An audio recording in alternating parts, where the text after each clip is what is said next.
niggas on the road, where the hell they learn to drive. Jive turkeys at my job, about to get a cool, cold, mean five. Should've took the day off, might slap my boss. My own damn kids pissing me off, as if I hadn't had enough. Chipotle, fuck my goddamn order up. I'm fed up, I'm fed up, I'm fed up. I feel like slapping a nigga today. Whoa, whoa, whoa. I feel like slapping a nigga today. Whoa, whoa, whoa. I feel like slapping a nigga today. Whoa, whoa, whoa.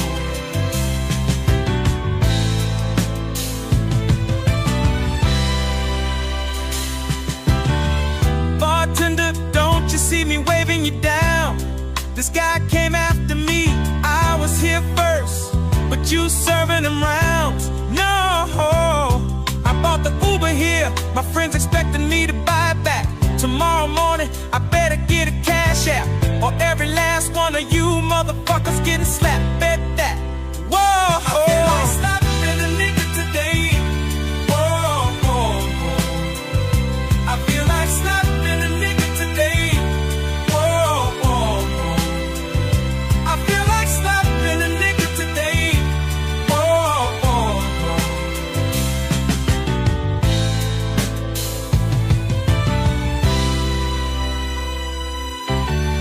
Woke up this morning with these thoughts in my head. The world would be better off if I just stayed my ass in bed. Whoa, I feel like slapping a nigga today. Whoa, whoa, whoa. I feel like slapping a nigga today. Whoa, whoa, whoa.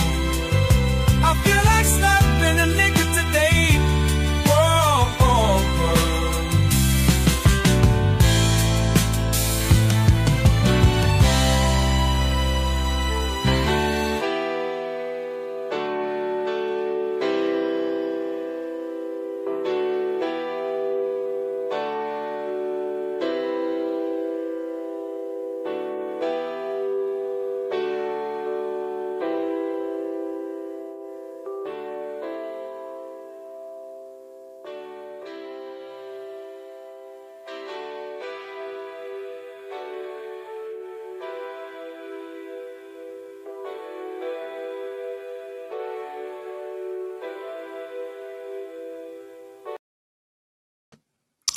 Welcome to another. So let me go ahead and blow this up real quick. Welcome to a debate review. I know I don't do these debate reviews often. Yeah, that was my slap N-word today video that I wanted to play. So hopefully you guys enjoyed that. I was so pissed today. Actually, I was really mad.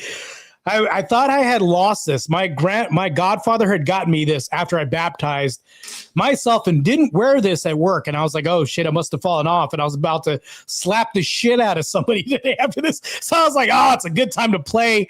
I feel like slapping it, but you know what? I found it in the spare pocket. And here we go. Good to see everybody in the chat. Let's go ahead and review everybody who showed up to chat today. Polly Shortcuts, good to see you, man. Good to see you in chat. My relentless Iron Fist mod in the chat here. Also, Hank Panther, good to see you, man. Welcome to the stream today. Also, Roman King BC, how's it going, gang? Miss D says, let's go. I love it. Anyways, going through with this right now. Hank Panther, Witzius, with the dance moves here through the music. Yeah, I agree. Trolling Brian Sociopath Shapiro is also my favorite hobby. I understand that people in European countries and Australia spell favorite different than we do. You guys put a U in there. I don't know. Grammatically, there's a big difference here. Yeah, it's crazy. Hank says, I'm going to call his show Monday. Please do this and get back to us and let us know how it goes because it's hilarious. Actually, trolling Brian is a favorite pastime that I see everybody else engage in except for me. It's time for me to jump on the train before the time is past and this moment is far gone. Yeah, because what's going to happen is because my job's been letting me off later and later. It's been getting crazy. I was supposed to do the stream like 2 nights ago, then last night, then I had to postpone it again. So here we go. It's a late night stream for everybody else. Good to see everybody in chat. So, okay. Yes, I know. Panther says super gay. I don't know what you guys are referring to. Witsia says wigga, stuff, whatever. Roman King, Brian the emotional wet blanket getting his custard pushed in. Yeah, just Rachel's revenge for the way he treated Jesse Lee Peterson. Amazing. Yes, I know. I can't stand wig. I don't know what this is about. I actually don't even know what this is about. I'm not a wigga, believe it or not, unless you want to call me a coon that acts black, who is black. I don't know what this is a reference to. But yeah, Miss D says this song slaps. Literally. It's a good pun there. Going on with this right now, this is just crazy. I'm going to go ahead and cover some stuff. Let's go ahead. Be careful putting this up, bro. The TOS has very strong opinions on broadcasting the brutal, dehumanizing obliteration of a human being. It's... you know what? We got to do it. He's got to get brutalized once again. If not, there's shards and remnants remaining after Rachel did a number on this guy. Really crazy. So let's go ahead and continue this. Misty says, I'm so glad my trolling pictures are being used. You're all welcome. Yes, gray is different than gray. Yeah, I know. It's so different. Color, gray or gray. Different. The way that they use the grammatical pronunciation and even the verbiage and the wording, everything's just different. I don't know. There's the metric system. Then there's yards and miles. Everything is different outside the U.S. Like it isn't just the grammar. But continuing on with this, I have to make an announcement as if nobody already knew this already. Woke Autopsy is officially dead on arrival. Why, you say? Because the view count is low. There's been no super chats. The whole time we did Woke Autopsy, there was no super chat. There was no viewers. Actually, I'll let you guys in on this. John Travolta's stunt double and John Travolta himself was supposed to be on the next Woke Autopsy. But I'd be very upset and I'd be really disturbed if there was like 9 people watching John Travolta on my podcast. The guy's a legend.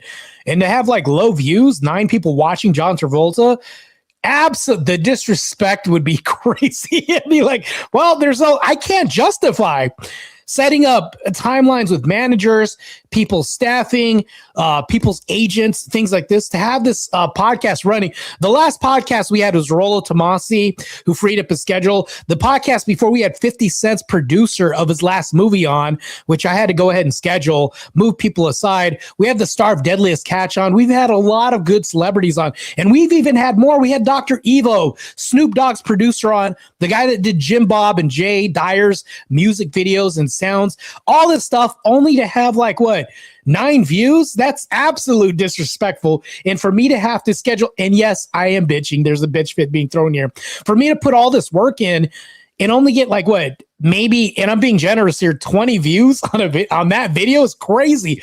So I was like, why am I putting in all this work, getting off of work early, which means I'm cutting my hours, and I'm a student in school trying to get by, and doing all this just to go ahead and just produce something that isn't in demand. It's crazy.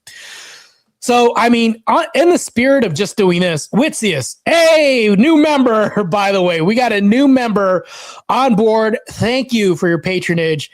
Yes, let's get this going. Let's get this going. We need this. Not only... That should have been like Arnold's voice, by the way, too. That would have been great. I'll set that up. But anyways, we've had a lot of people on as far as celebrity guests. Would be pretty good. Witsia says, you need to interview me. I don't know who you are. You're a new member. Welcome aboard, by the way, but I will get to know you. On this, yeah, it's crazy. 9 views is crazy to have celebrities on the podcast. I don't know, blows my mind, but that just shows that the demand for this type of content isn't that high. But in the spirit of, literally in the spirit of things, me talking about this, Something else is dead on arrival too, and that is Spirit Airlines. They recently went down today. Just a quick update before we get to this debate review. And this is insane. We're going to go ahead and do a review before review.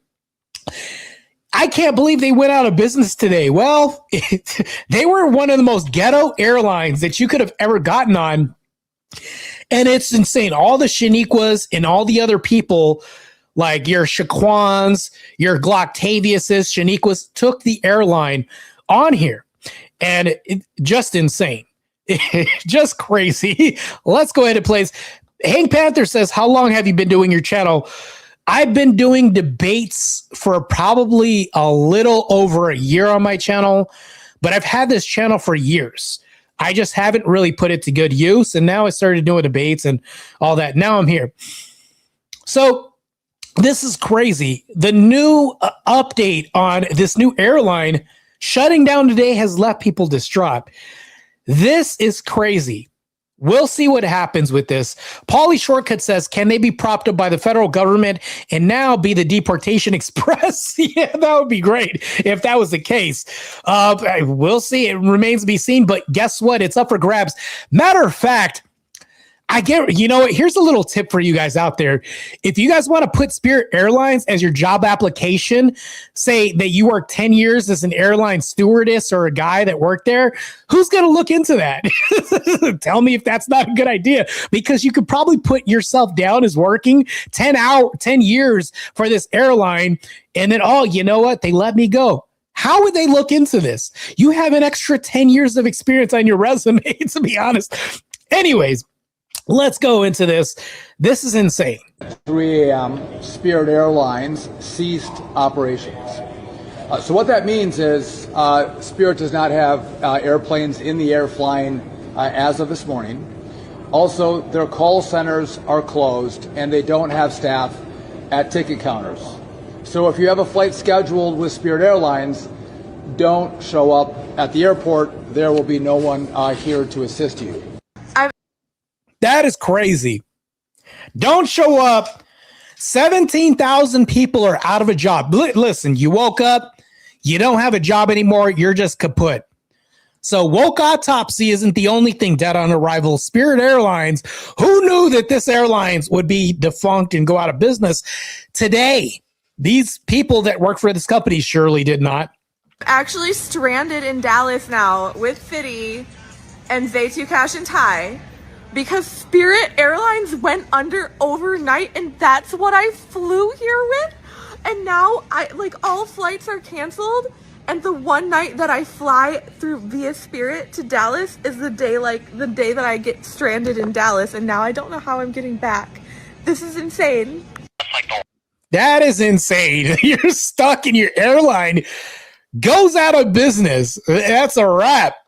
Derek, hold on real quick. He says, I've been a brand ambassador of Joke Cola for 30 years.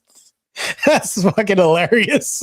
Joke Cola was kind of like the adrenaline / caffeine / I can't even say the word on stream, but it was like the liquid version. You just drank that and your heart was almost about to explode out of your damn chest. So they no longer have Joke Cola, but there's a new energy drink that's using Joke Cola. Forgot what the name of this is, but I drank it, and because it says Taste the Legend, they're trying to bring this back. They can never bring back the original Joke Cola. That was like the caffeine / sugar extraordinaire energy drink, if you ever had one. That was an insane energy drink. Crazy. Joke Cola, like if you ever had your heart beating in your throat, that was beyond that 10 times with Joke Cola. That was such an insane energy drink. Just insane. Relentless says Pocahontas Elizabeth Warren supposedly killed the merger of Spirit Airlines and JetBlue. Is that what happened? Wow. Well, this is crazy. Yeah, insane. Spirit shite. Yeah, they definitely went out of business. Just horrendous. Hank says the first real energy drink. Yeah. A spy, you know what? There was something called, I forgot, it was something orange. I think it was super orange, or it wasn't Agent Orange. It was orange something. It was an energy drink that got banned too. I forgot what the hell that energy drink was called. It was a bodybuilding supplement, something orange. And it tasted like orange, but it was like so freaking powerful. I don't know. Maybe somebody died. Who knows what happened, but let's continue. Last thing I'm kind of seeing on here. So you might be the last one. Might be a repo flight, but yeah, I guess this is it. Probably the last revenue flight. This is it tonight. Well, it was a pleasure working with you guys, and I wish you the best. Same here. Thank you very much. Yeah, these guys are definitely out of a job, and it's insane. Crazy. Myron Chuck, and now I'm a mod, and Jamie Dyer. Yes, it's weird. She used to follow me on X, and now she doesn't. I don't know what happened. Maybe she might have accidentally unfollowed. Who knows? But I follow her, and I follow Jay Dyer as well, too. Good people. I follow them, and I mean, we need more people like them in the trenches, destroying a lot of these heathens and a lot of these people with their faulty ideology. I think it's really good. Yeah, that's badass. If you're a mod for sure, that's definitely kudos to you.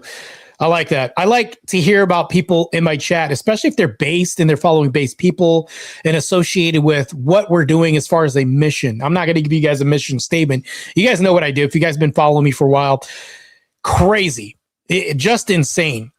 Derek D-Card, you know what? I've been saying your name wrong. D-Card Kane says, leave it up to Spirit Air to go out on BPT, just not showing. Yeah, I know.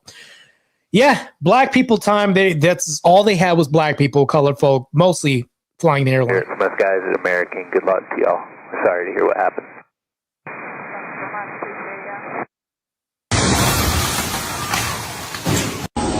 Dude, somebody just drove through the terminal. Straight up in that bitch. In that bitch. Yo, somebody drove through the terminal, through the terminal, literally drove through the terminal. They were so pissed. You know what? Spirit Airlines going out of business wrecked a lot of lives today. 17,000 people are out of a job. This person ran their car through the terminal, and a lot of people are stranded today. I don't even know how to comprehend this. Yeah, I don't even know how to process this, let alone just understand that in this economy, your job may not be guaranteed. Like, people are already afraid of AI supposedly taking their jobs. I think that the fear about this has been overcorrected when it comes to that, in my humble opinion. And if you have any qualms about this or fears, go to the trades. The trades are always welcome, especially diesel, mechanic, all these other jobs that are like you'll need no matter what, because people have to maintain machines regardless of AI or not. I don't care how superior robots get. Somebody has to maintain the robots. And you know what? Trades will never go out of business or out of fashion.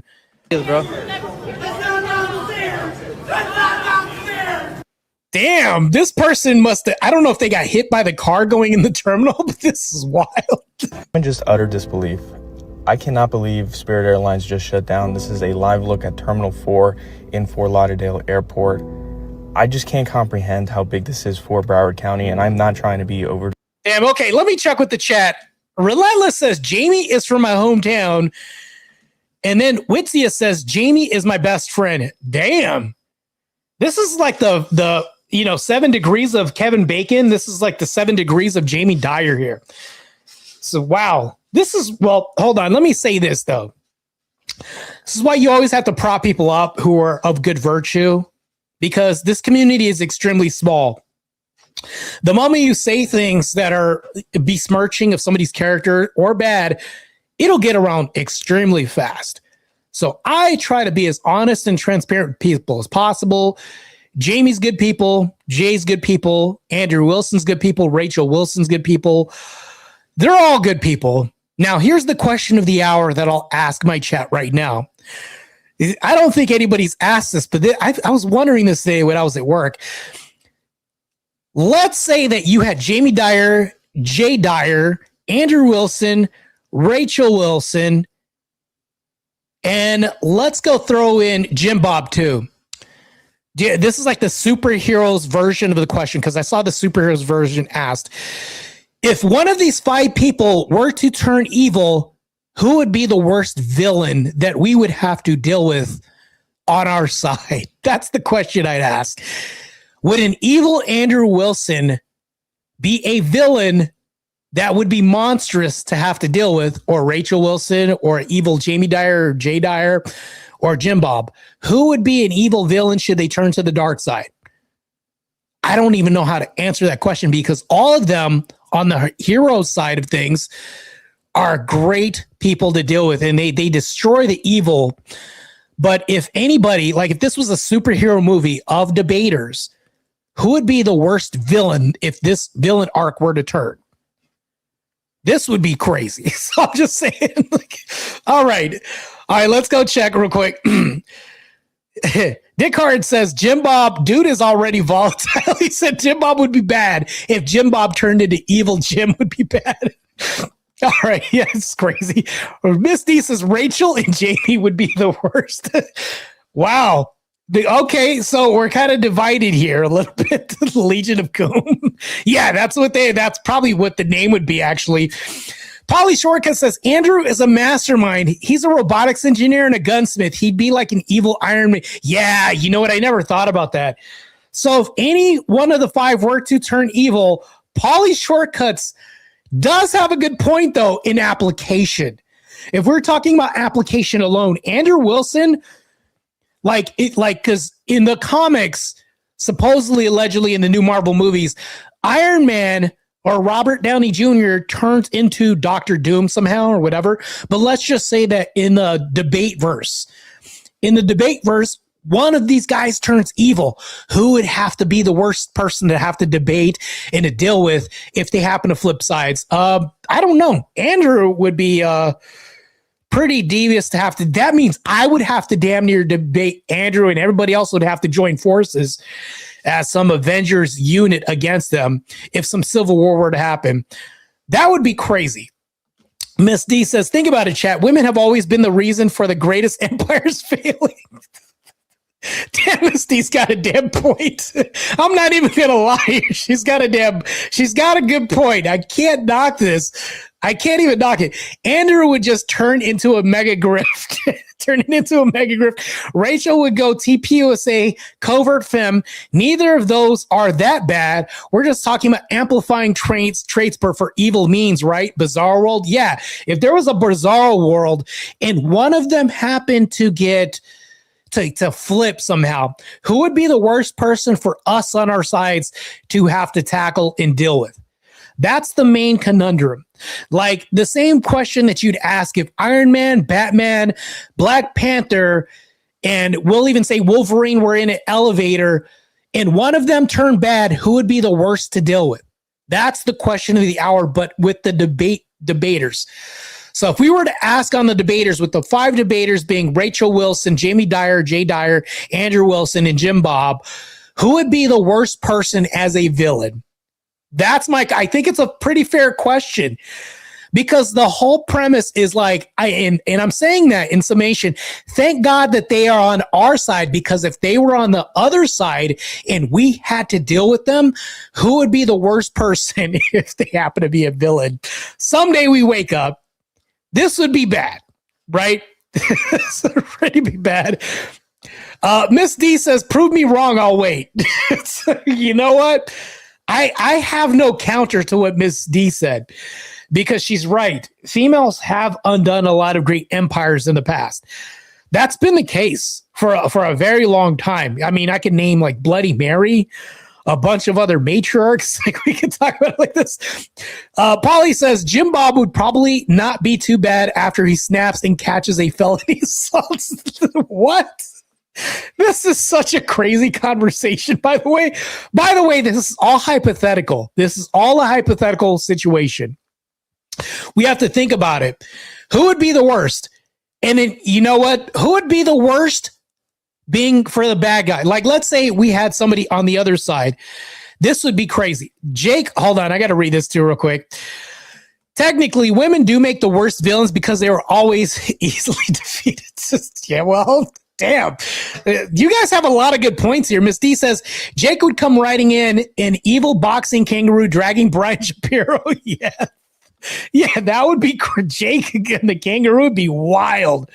Yeah, definitely. Then it had to be Jim Bob. He's disproved evolution by proving survival of the fittest isn't real while Thanosing half the planet. Wow. That went dark pretty fast. Not even going to lie. Crazy.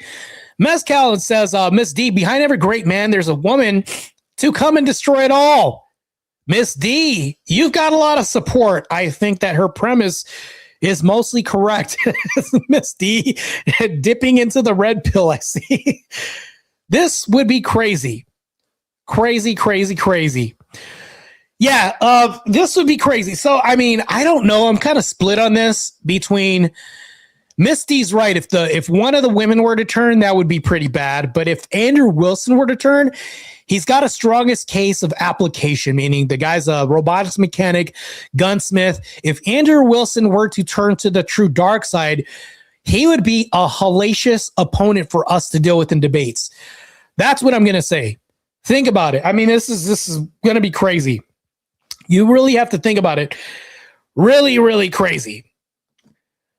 Decock said, I'll just say D. Miss D, great. Now I'm disappointed that Rachel didn't enter debate with Bryshaw by doing the Troy dragging him behind a chariot thing. That visual ruined my night. I know, right? Miss D would be labeled anti-woman or misogynist. Yeah, I know. What if Miss D turned to the dark side? What would that look like? What would our chats look like? This would be crazy. What if she turned to the dark side? This would be a crazy conundrum for us to deal with, especially all of us in the community. What if we had a mod that was a spy? No, I'm just playing.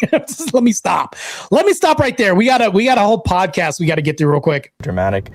I'm just so sad for everyone that worked here, from the flight attendants, customer service, to the pilots, to everyone that was a part of this airline. Great conversations occasionally. A lot of crazy stuff has happened, but it's funny as we sit here, I'll speak for myself. I don't remember any of the bad times, just the good ones. Oh, he's got that Brian Shapiro tone of voice trying to tear jerk the rest of us. So, Spirit, believe it or not, started flying in 1983. I think it was called Charter Air at the time. And in 1992, it changed its name to Spirit. So we've been in the air since 1983. What is that? 43 years. And unfortunately, that's over. So thank you for your support over the years. And onward and upward, right? Go. Yeah, 17,000 people today woke up with no jobs. So crazy. God bless you all. I officially lost my job. Yeah, it's a good point. They probably accepted some stock options. I guarantee you maybe something happened, but I just didn't hear about it. You know what? God bless their hearts. Hopefully they found a way to kind of recoup.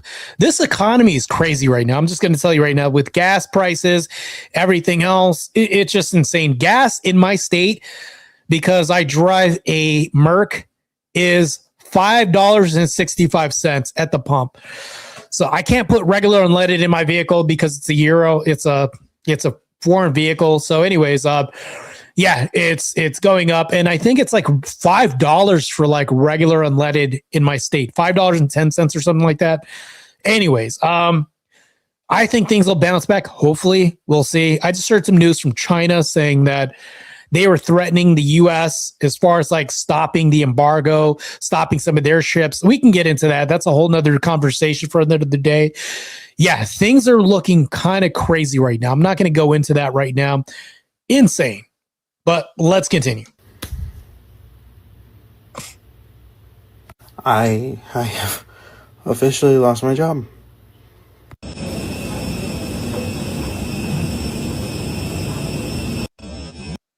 Tape on a wing is crazy. This was Spirit Airlines.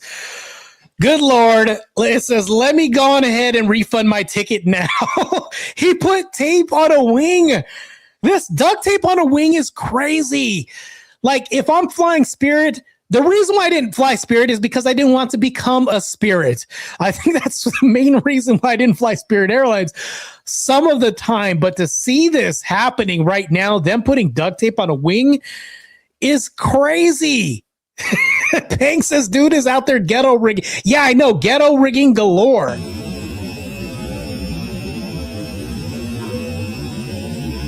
That is crazy.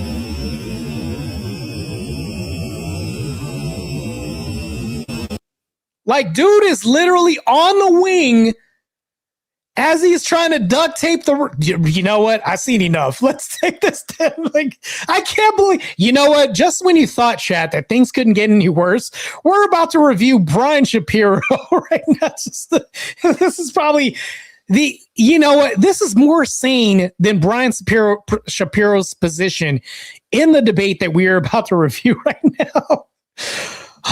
May Lord help, you know what? Lord help all of us as we proceed with this debate review. That's going to be crazy as hell. Chat, are you ready for this? Here we go. Let's go. It's crazy. And there were two. So I want you guys to pay attention. Look at the image on the right.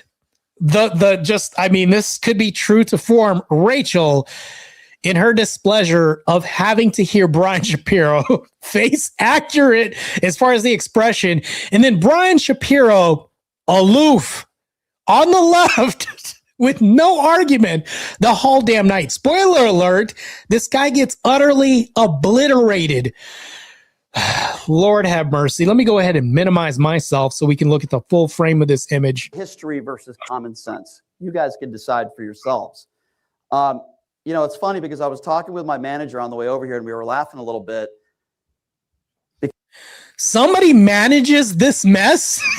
Somebody manages this mess. Oh, Rachel's like, oh boy, I have to sit through another how many hours listening to this guy in so many minutes. God.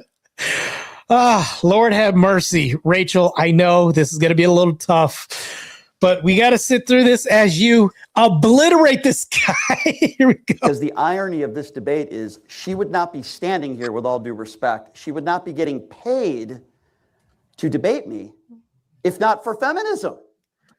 That's not an opinion, everybody. That's a fact. She would not have been. And you know what's crazy? The chat is totally right about this. Let's go ahead and look at this. Tyler, as astute as an observer as he is, I've seen this debate reviewed, man, many times, and it's still funny AF. Yes, it is. What's crazy is you would think that this is like a joke, or you would think that this is just pure sketch comedy, something like that. No, this really did happen. This is the craziest thing. Like, this is the reason why Mad TV isn't showing on TV, because real life, how do you troll that hard to where real life is way more funny and comedic, I would say comedic, than anything that Mad TV could ever draw? This is insane. We'll continue with this. This is crazy. Paid to write her book, if not for feminism, and the people that work really hard to give her the opportunity to do this. Now, listen, I don't care how much money she's getting paid. I don't care how much money her husband makes. The fact of the matter is that she wouldn't be here if not for feminism. Again, not an opinion, fact. I've never been called a feminist before. I've been called a lot of. I got to do that because I don't have that sound effect. Not one step back for sure. Yeah, this is crazy. Not one step back. Vic says this, the legendary word. I need to come up with my own because I don't want to just copy Andrew Wilson and say N1SB. There has to be something else.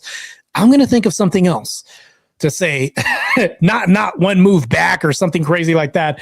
We'll find something. There has to be a slogan for my channel, and either my chat's going to help me or we're going to come up with one by myself, and it's going to be pretty legendary. Anyways, let's continue with this. Things by a lot of people. Never been called a feminist because I don't think I am one. I'm just somebody that doesn't like to tell other people what to do with their lives, man or woman. Who am I to tell a woman, you should stay at home? You shouldn't be in the workplace. You shouldn't have kids after 30. No, I want people to live their lives and do the things that they want to do because life is short.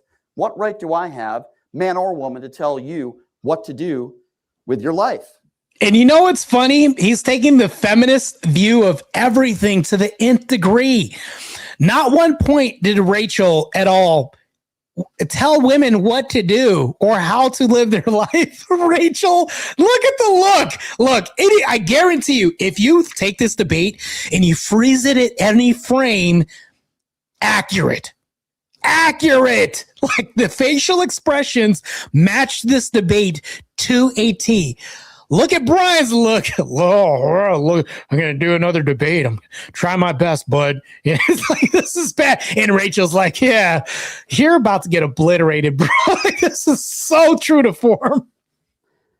Now, I'm not really sure, and I'll ask Rachel this question. What does this country look like for her? Does she not want women to work at all?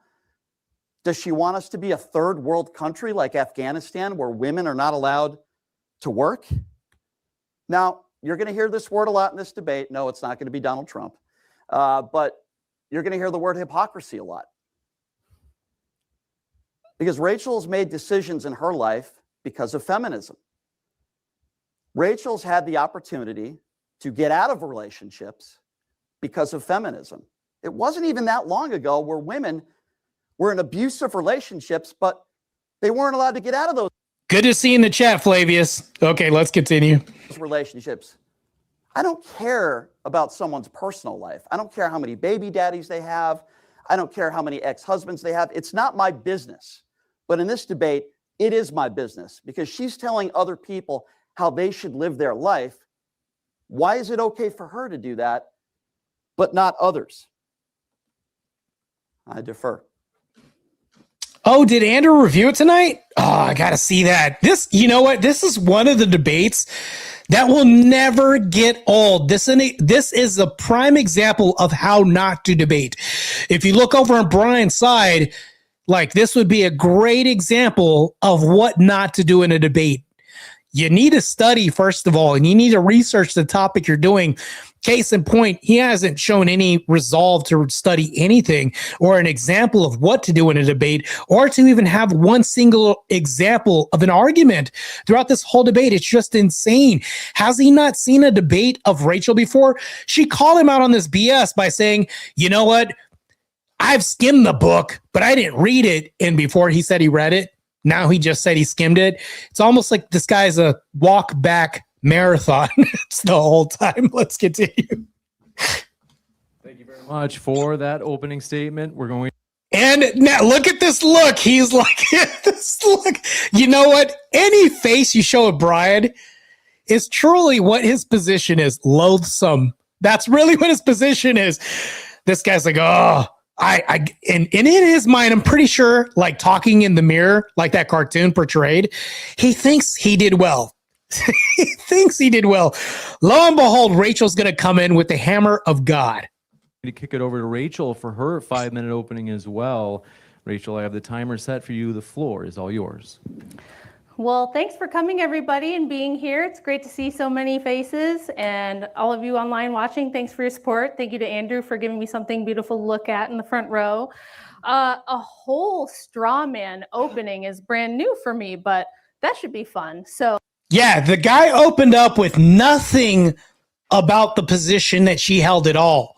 It's almost like he just showed up just to complain as a male Karen, complaining about Spirit Airlines going defunct, out of business. That's Brian's whole position, is a non-position. That's all he had during this whole time. Damn. Matter of fact, chat, can you enlighten me? Did Brian have one single argument this whole debate? Can anybody enlighten me? Because last I checked, the moment you come up to a debate, you're supposed to have one cogent argument at any point. One counter, something other than how I feel about my opponent. I don't know. Maybe you guys saw it. I didn't see it. Maybe I'll find it during this whole debate review. For my opening, the topic of the debate is, has feminism been good for women and children? I'm glad we're talking about this because the whole reason I do this is that feminism has destroyed the lives of children. So let's talk about the promises of feminism, what it told women and children it was going to do, how they got suffrage passed, how they got the whole agenda passed. It was supposed to provide women with safety, equality, and happiness. Let's look at the last 100 years and see if feminism has delivered on any of those promises to women and kids. And it's funny, he kept referring to this as John Hopkins. No, it's Johns Hopkins. He even said the name wrong the whole time. It's like, bro, like that's the only thing you can refer to and you can't even get this right. I don't know if anybody picked up on that, but it's Johns Hopkins, not John Hopkins. Kids.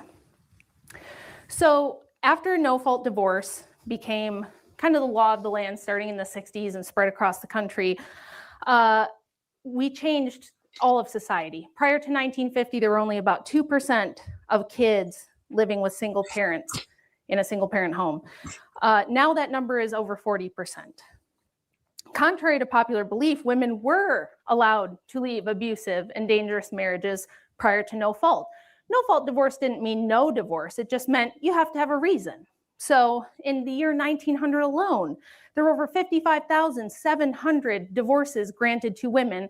You know what's crazy? It's almost like he's not even listening during this whole debate. Before this debate, you've been living under a rock. If you haven't seen this debate from front to back, before the debate, I'm pretty sure I'm preaching to the choir here, they had to threaten to mute his mic because he kept interrupting during the whole time, even setting this up. So I'm pretty sure that they had his mic muted the whole time because nobody trusted him. So I just wanted to say that because that part may have been left out from other reviews. For reasons like abuse or abandonment. Now you can just get one because you're not feeling it anymore. So what we have is broken homes, and the effects of broken homes on kids are extremely well explained in the data across all the data sets, and they're very consistent over time. So after this big wave of divorce in the 80s and all these newly single parent homes, children experienced a lot of destabilization in their lives, which put them at risk for everything you can think of. From, let's take a look at this. Fatherless homes account for children. 90% of kids who are homeless come from a fatherless home. 85% with behavioral disorders. 75% of kids in substance abuse treatment centers. 88% of kids who are committed to psych wards come from broken homes. If you look at abuse of all kinds, all the data sets show that kids who are living with a single mom and their partner are at the highest risk, more than 10 times more risk than children who are living with both married biological parents. Also for women, domestic violence didn't go away because of no-fault divorce. It shifted to cohabitative relationships. So the domestic violence rate dropped for married couples, but it skyrocketed for cohabitating couples. You are at 40% higher risk of getting abused by your boyfriend than you are your husband if you live with your boyfriend. So much for safety, I guess. Yeah, she's running a clinic right now on how to perform a debate with not only the analytics from her perspective, but also the strong correlates that she has, especially here in regards to feminism. Brian never brought up one. Oddly enough, it's almost as if he didn't research or study for this debate. Crazy, huh? What about equality? Will men still do all the dirty, dangerous, difficult jobs?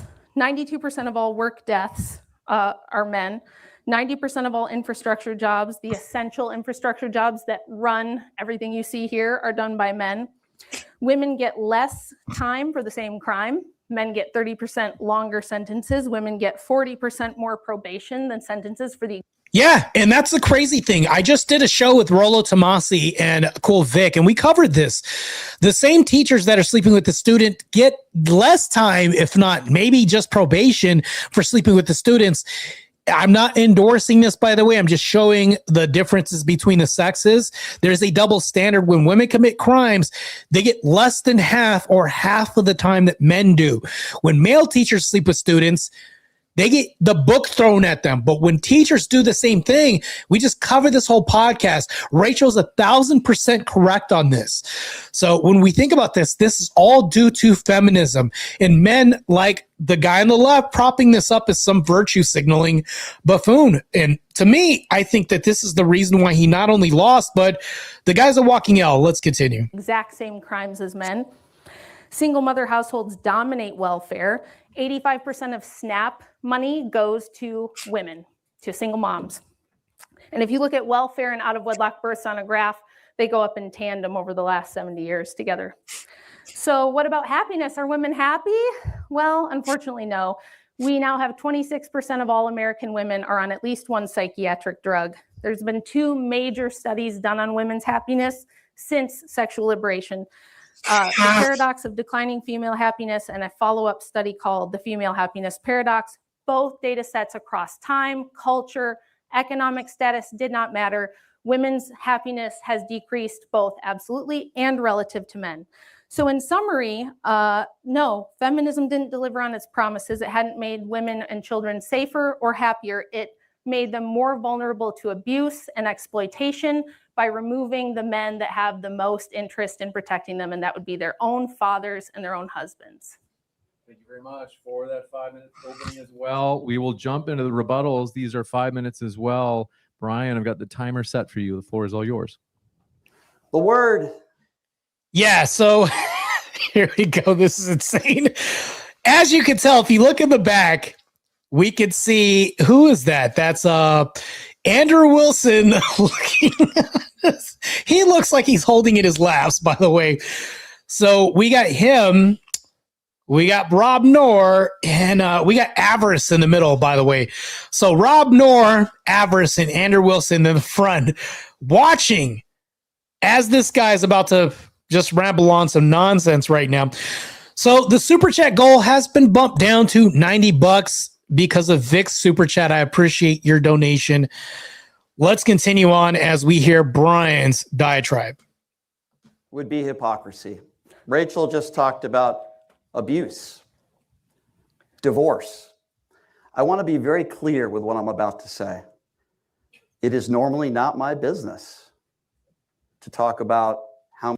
And he's about to go personal. This is crazy. It's like she was anticipating this. The guy can be read easily, just like a book. It's insane. Predictable as shit. How many children you have, how many ex-husbands you have. But when you have somebody to my left who wants to tell other women how to live their lives, I'm going. All these straw men would be a crazy raging fire to set up. The amount of straw that this guy sets up, it's almost like you don't even need kindling anymore. It's, if you're trapped in the woods, you could signal with as much forest fires as this guy would create. This is insane. Just the straw men that are being built right now as we see this. I'm going to bring this up, and I'm going to bring up some studies. Funny, this has nothing to do with the whole debate, but this guy wants to take jabs the whole time because obviously no debate skills. He's going to reference John Hopkins, not Johns Hopkins. Let's continue. Now, Rachel has 3 baby daddies. Why is... Oh, again. All right, this has to die at some point. Who the hell cares? Brian, do you have any children? Do you have a wife, a mistress, somebody? Maybe you're gay because you don't have anybody. Is it because you're homosexual? Let me stop. Let's continue. That important? Well, Guzzo and Firstberg study says that if you do have multiple baby daddies, the family has higher stress, more likely to have more mental health issues. The things that you claim that you care so much about, I do as well. Rachel never brings up people and baby daddies ever. And he said the things you care about, another straw man. Just building more kindle for this fire that's about to happen. Study. Lower income and families most likely in children have a lower education rate. The Rutgers study, you just talked about physical violence. The Rutgers study, which, by the way, these studies have just come out in the last couple of years. You could look it up if you would like on your phone. By the way, you want to go back to 50 years or 100 years ago, then why do you use a cell phone? I'm just curious. Why do you use a cell phone? You can laugh, but if you want to go back to the way things were 50 or 100 years ago, we were a slavery nation. Are we still slavery? 3 things that have nothing to do with each other. The technical innovations we have are aside from the topic of feminism, and then slavery aside from the topic of feminism. This is just insane. Like, the guy's a straw man building machine. You're going to bring up slavery, tech innovations, going back 50 years, previous relationships people have had. Okay, when are you going to tackle feminism? Because we're still waiting for you to actually engage with the prompt here. Want to go back to slavery? Should black people be allowed to vote? I'd love you. Then he brings up race. None of this has to do with anything with the prompt, you freaking idiot. Oh, this is insane. I can't believe she had to sit through this. She needs hazard pay.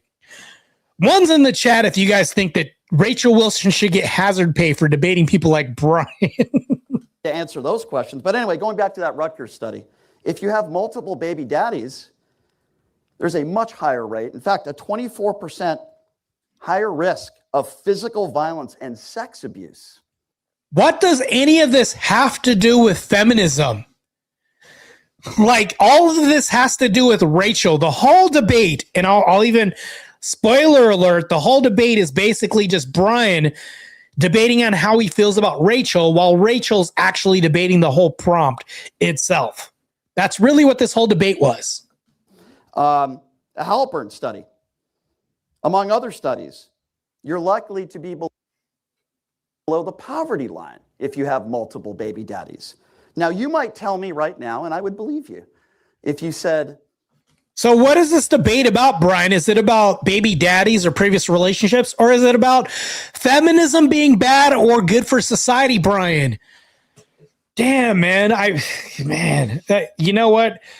Paulie, I think I'm going to have to call in the money on Brian's show, because if this guy sets himself up for failure this bad, I might have to call in and wreck this guy myself.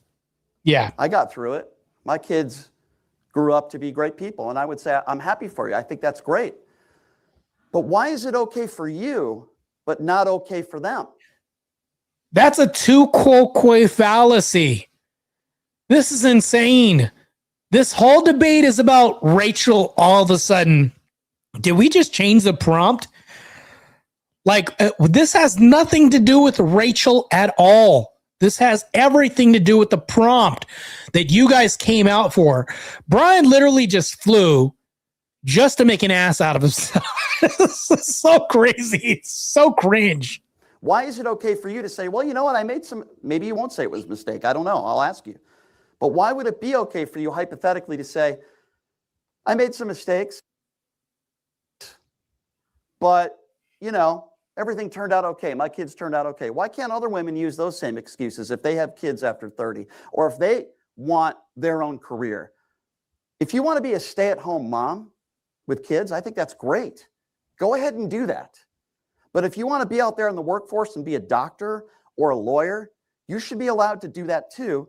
Rachel never made an argument for any of this. This is crazy. This is so cringe, and it's crazy. And Bible thumpers shouldn't be telling you what you should or shouldn't do. That's exactly what you do, Rachel. So he's moved, like, this is the 9th goalpost he's moved. Now he's moving to Bible thumpers. The debate's about feminism, not religion or some kind of theological point of reference.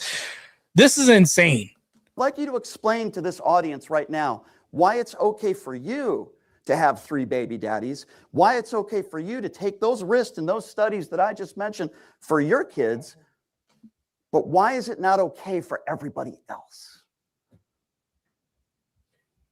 We will switch over to Rachel for her 5-minute rebuttal. Got the timer set for you, Rachel. More straw men and more of everything besides the prompt. Look at Andrew as he proudly looks up as he's about to see the complete obliteration of Bride. Here we go. The floor is all yours. So what you just heard was amateur hour of somebody who does not know how to make an argument. Hold on, I got to roll. Yours. So what you just heard was amateur hour of somebody who does not know how to make an argument. The laughter in the background. I just wanted to see if Andrew Wilson started laughing. But anyways, let's continue. Somebody who doesn't know what a debate is or how to ad hominem have a attacks. debate. That's not an ad hominem attack. She's actually talking about what he said and what was said pertaining to the debate. You can't Ad hominem interrupt. attacks. You can't. You can't interrupt during the No. Yep, go ahead. Again, amateur hour. This is the person who did the ad hominem attacks. He didn't present an argument. He just said, "What about you?" He used a. Brian's like, what? Personal attacks? Like, yeah, he mentioned baby daddies and everything else and Rachel not telling women what to do. None of this has anything to do with the prompts. It's so stupid. He brought up slavery. He brought up technological innovations, setting people back 50 years ago. Her relationships, how he felt about Rachel telling people what to do. None of this is Rachel's position at all. This is crazy. Tu quo que fallacy. What about you, Yeah, that's what I'm saying. It was a tu quo que the whole time. What about you, though? though? This debate has nothing to do with my life or your life or Yes, my it personal does. life or your personal life. We got to mute you. Okay. You're going to interrupt. Control yourself, Brian. Yeah. Brian, look, it's like a 5-year-old. That's really what we're doing. We're doing daddy daycare here as Brian can't control his impulses. He has no impulse control at all. This is insane. I can't believe this is even called a formal debate on Brian's side. Sean, please mute Brian. Staggering lack of self-control. So again, another. Exactly. Look at that. Look at that shit-eating grin on the left side. Crazy. Other fallacy, a straw man fallacy. My A fake grin, by the way. Let's continue. argument was not that I can tell women what to do. My whole entire opening was just explaining what has happened to society in general, going over data. There was no condemnation of working mothers. There was no condemnation of women who need to leave abusive relationships like I did.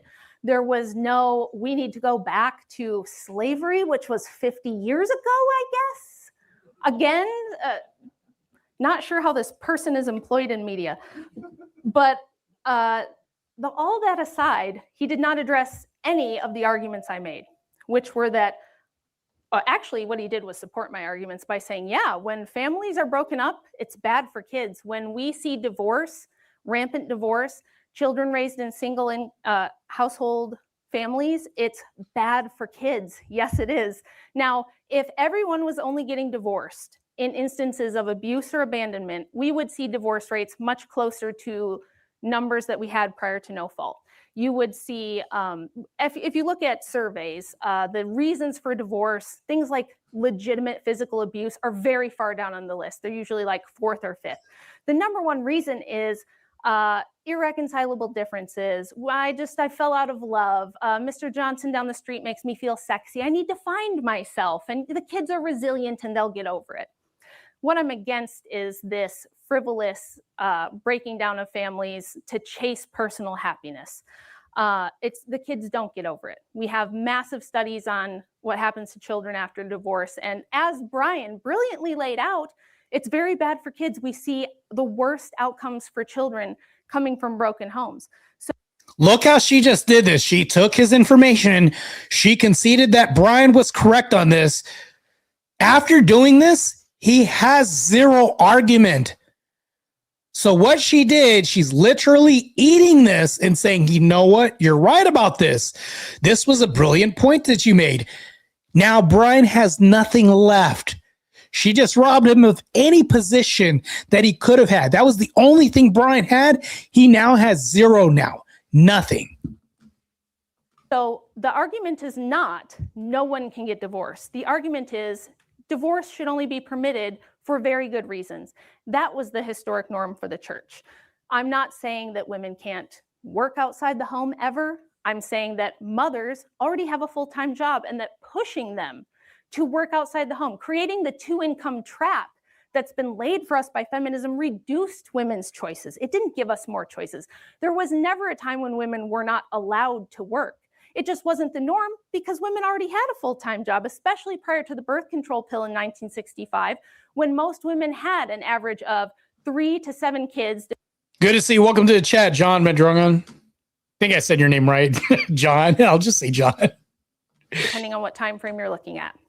That's a full-time job. It didn't make sense to send women out to do men's jobs. It didn't make any sense to push them outside the home and force them to work. And now women like me who want to stay home struggle and find that they can't, and find that they have to work when all they really want to do is be at home raising their own children, and they're forced to try to outsource that, which is why most women only have 1 or 2 children anymore. You can't afford to put 5 kids in daycare. So we have very small families, we have lower birth rates, and we have unhappier women who are now trapped in a different set of bad circumstances with abusive cohabitating partners instead of a husband who loves them and takes care of them. We're trapped in this 2-income trap. We have women who are trying to juggle. Yeah, bro, I don't know how to roll that R. It's probably raised on my black side. We don't roll R's over here, bro, because we have Marquand and Groctavius on our side. That's all we got. Everything and balance everything and are struggling to do that, and they're reporting higher levels of anxiety and depression. I'm not here to condemn women. Brian's here to condemn me personally, apparently, which is the actual ad hom argument. If he had an actual argument rather than just pointing at me, that would be fine. But if all he's here to do is say, well, but you got divorced because you were in an abusive marriage, that's actually not an argument. It supports my argument that you should be able to get out of abusive marriages, and you were. You were actually able to get out of abusive marriages prior to no fault. No fault means you don't need a reason, and the other party does not have to agree. And that's where I think that we went wrong. You know what's crazy? That rebuttal from Rachel. I'll point this out real quick. I don't know if you guys can see this. I'll rewind just a little bit. But what the cameraman had to do was follow him around because he couldn't sit still. Now watch. Able to get out of abusive marriage. Brian kept moving to the left and right. Actually able to get out. The cameraman had to follow his damn ass on the podium. No fault means insane. You don't need a reason, and the other party does not have to agree. And that's where I think that we went wrong. Can't sit still. Thank you very much for that rebuttal from Rachel. We're going into the 40-minute crossfire or open dialogue. I'm going to trust you guys, but if there are interruptions, I do have to jump in and break it into 90-second responses. So handing it off to you. The floor is yours. Well, first of all, for somebody that wants to stay home, you're certainly out a lot debating people. So I really don't understand that argument. Look, just personal the whole time. He said, I don't understand that argument. She never made that argument as an argument. This is crazy. He's just making shit up the whole time. Matter of fact, I wanted to debate on Modern Day Debate. The first time I came to Dr. James Coons and said, let's do a debate, he said that my debate opponent didn't have enough followers, right? So I said, fine, that's fine. And then when I wanted to debate Dusty on fitness should be nationalized in America, he said, that topic is not interesting enough. Then I said, okay, so I'm debating a guy who's I guess he's a famous liberal comedian, Scott Hofstetter. I guess that's his name. He's famous. He's followed by a ton of other liberal celebrities and stuff like that. I would normally want to have this on Modern Day Debate, but he might actually turn that down too. Weird. So if you guys know anybody else that does debates on Zoom, apparently this comedian that looks like Brian Shapiro that I'm going to be debating pretty soon only does Zoom debates because his liberal debater wants to sell tickets to a local liberal charity, I guess, some charity event. So if you guys know anybody on any platform besides Modern Day Debates that also does Zoom debates, that would be pretty cool because the guy's got over like 2 million followers or something like that. But I don't know. I went to Modern Day Debates twice and the guys turned me down. So anyways, I don't think I'm such a trash debater. I get turned down, but this guy's got like 2 million followers. So I'll be debating him. So I'm currently in search of maybe another platform. Whoever does Zoom, hit me up if you guys are listening to this or if you guys know any other platform. Zoom is outdated. I think it's outdated, but you know what? I'll do it. As long as this guy doesn't run from the debate, I don't care. I'll debate anybody, but especially this damn libtard. And the debate, oddly enough, is about feminism being bad for society. That's what we'll be debating. And it'll be in June sometime. That's when the debate's going to happen. So anyways, let's continue. Well, are you aware of the, well, let me address that. Was that since 10 this seconds, is the back and or forth. can I just finish? Well, this is the back and forth. I know, but that was like 10 seconds. But you already got it wrong. So my children are. You got everything wrong. My children are grown. No, I got everything right. I know they're grown. They're grown up and out of the house. Can I just finish? So I've never said that women. Damn, he's so quick to interrupt. He won't even he's not listening. The whole time he's doing this, he's not listening to what she's saying at all. Can't leave the house when their kids have grown up and left, and that they can't. Do you believe women should be allowed to vote? Do you think women are chained to the kitchen? I'm asking you a question. Do you think women should be allowed to vote? I think it would be better if women and many other groups didn't vote. I would categorize women as one of the groups that should not. Yes. Is there any other demo that shouldn't be allowed to vote, or is it just Yeah, women? I think there's a lot of different ways that you could limit suffrage that would make everything a lot more fair and a lot more efficient. I think that if you're taking more from the system than you get, so that would be a great way to limit suffrage. You'd have to be a net zero taxpayer. You can't be. Look, he can't even sit still. The guy keeps moving and jittery. Taking more than you're getting.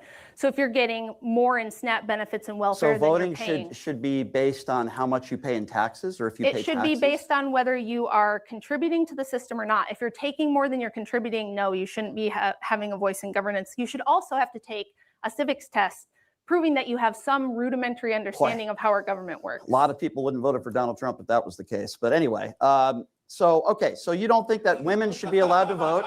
You don't think women should be allowed to vote, at least if they're... Would you like me to explain why? No. Do you know why the birth rate is so low? No, he... Oh my God, this guy does not listen. He listens only to respond. This is so annoying and asinine. This is why the mollywopping was so bad. He doesn't want me to explain why. I will anyway. I find it interesting that you want to take away one of the most fundamental rights of a woman. Now, listen, I hear my chat. John says, ask Jim Bob. He started a debate platform. Hank Panther says, what about Speakeasy? Speakeasy, I don't think Speakeasy does Zoom. He does it through StreamYard. And then Jim Bob, I don't know if Jim Bob is able to do it through Zoom, because here's the crux where this lies in. This guy that I'm going to debate, his name's Scott Hofstetter. That's the guy I'm supposed to be debating. Allegedly, this guy's a famous liberal comedian. I don't know if any of you have heard of him, but this ended up in me and the actor who's going to be on Woke Autopsy, one of the episodes, who plays Art the Clown. I forgot his name, but we had some words, but we kind of fell out a little bit over liberal politics, because apparently Scott Hofstetter is one of his favorite comedians. Apparently, the actor who plays Art the Clown, who I've been talking to, probably like 2 years ago, we started talking as like friends, right? To try to get him to be on this podcast recently. The guy's a flaming libtard. So hold on real quick. Let's get into this. So apparently this guy is a famous comedian, and I want to debate him. He's also another Brian Shapiro lookalike, which is crazy. The guy looks like he could be Brian Shapiro's older brother, and I'm supposed to debate him, but I need to find a platform for me to debate this guy. So if Jim Bob is down to do or maybe even Speakeasy, I don't know, if they're down to do like a Zoom debate, Zoom's outdated. Like I said, I'm willing to wreck this guy in a debate anytime. I mean, as long as it's like in June, that's when he wants to set it up. The guy's weird. So I don't know. So crazy. Anyways, let's continue with this. Which is being able to vote. By the way, women are, I think you're aware, bringing children into this world. Not enough. Well, yeah. Why? Why is that? What's the number one reason why women aren't bringing children in? Do you want to know like the actual correlate? No, I want to know the polls of the last 2 years, and women have asked, because I have the studies right in front of me right here. What is the number one reason, Rachel, why women aren't bringing kids into this world in the last 2 years? Do you know the reason for that? I can tell you what the actual data says. The data says that the number one correlate to declining birth rates around the world in every culture, regardless of income or religion, is women's access to higher education and pushing them into the workforce. So according to the Johns Hopkins School of Public Health, which have been polled for the last 2 years, they've done it 8 times. The Johns Hopkins School of Public Health, I'll take their word over yours. They say the number one reason why women don't want to bring children. Damn, the smugness of this guy. I'll take their word over yours. And then look at Rachel's expression. She looks like she's about to tear this guy limb from limb as usual. The world is something called the economy, Rachel. Now let's talk a little bit about the economy. Ooh, real what's that? quick. Hold on. Let's talk a little bit about that. Let's talk a little bit about that, Rachel. Okay. Why are people losing their medical coverage? Why are people losing their food stamps?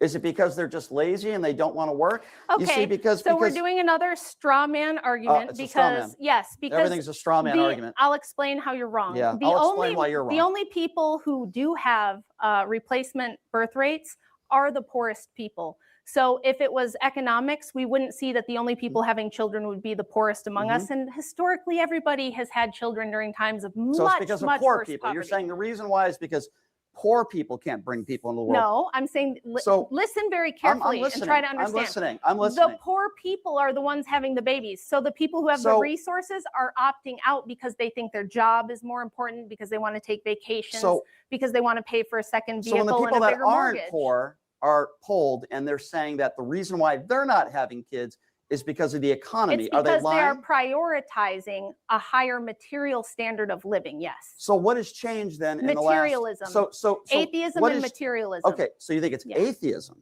It's you atheism think it's and because they don't believe in God, and that's the reason why they're prioritizing having stuff. Right. And having a career over having a family. So what should we do about that? What do you think? Do you think taking away health care and I think what we should do about that, I'll tell you what we should do about it is what I'm doing right now, what Andrew does all the time, which is explain why atheism is retarded and why you shouldn't hold to secular materialist worldviews that have. Yeah, she's talking about a belief system. A belief system can be retarded. We could talk about a belief system being retarded and not refer to people, but maybe what they believe. No grounding, that have no fundamental basis for morality, and lead you into deaths of despair. You can tell he's not listening to anything she's saying after hearing this word. He's about to go on a virtue signal crusade after this. And lead you into an antinatalist position where you won't even reproduce yourself. You know what? I think you saying that makes you retarded. So first of all, to use that word and to call it's not cool. She didn't talk about the whole word. She went into talking about the ramifications of what this ideology does. And all he wants to focus on is the word. The tunnel vision of labels this guy has is just insane. For her to use that word, to say that just because we don't believe in what you believe, that people are retarded. Bro, that's retarded. Okay, good. So let me be very clear, okay? Everybody has the right to believe in what they believe in. Everybody has the right.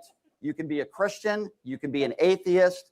To call people retarded because they don't believe in the religion that you believe in, or they don't believe in God, is so beyond absurd and bigoted in nature. Retarded? It's ridiculous. Is that what you're saying? It's ridiculous. No, I think you are. So what I was going to say, do you have an argument? What I was going to say, just be quiet. Make Andrew a sandwich and be quiet. So that's pretty misogynistic. 20 million. Andrew, do you have? Yeah, that was insane for him to say that. And he brings up this reference the whole time. Yeah, the guy does sound misogynistic for sure. And the crazy thing is he goes on about this in this fashion. The rest of the debate, it makes no sense for me. But anyways, Hank.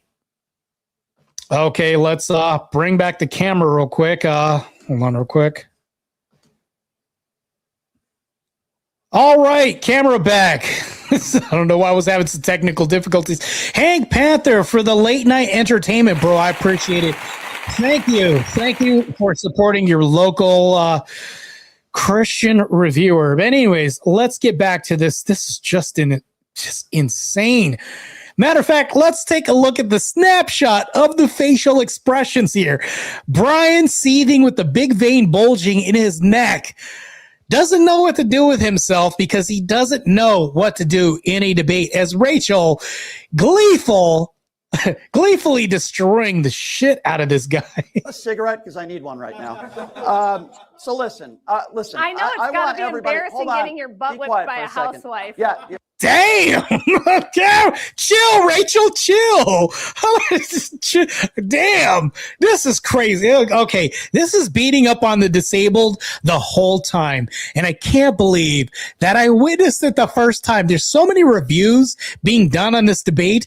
This is such a legendary ass kicking that this guy's receiving right now. You're kicking my butt, Rachel. Calling everybody retarded because they don't think like you is a wonderful argument to make. So 20 million people in this country have lost their health care because of what is in the big and beautiful bill.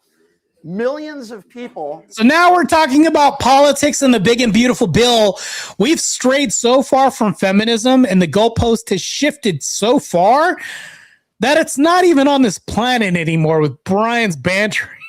Have lost their food stamps. And while people that are sitting over there think it's funny that people in this country are struggling, living paycheck to paycheck, many of those people can't afford to have a child. And if they have multiple children, they have to work 2 jobs. They have to work 3 jobs. Now, what happens if a woman hasn't met the right man and she's in her 30s?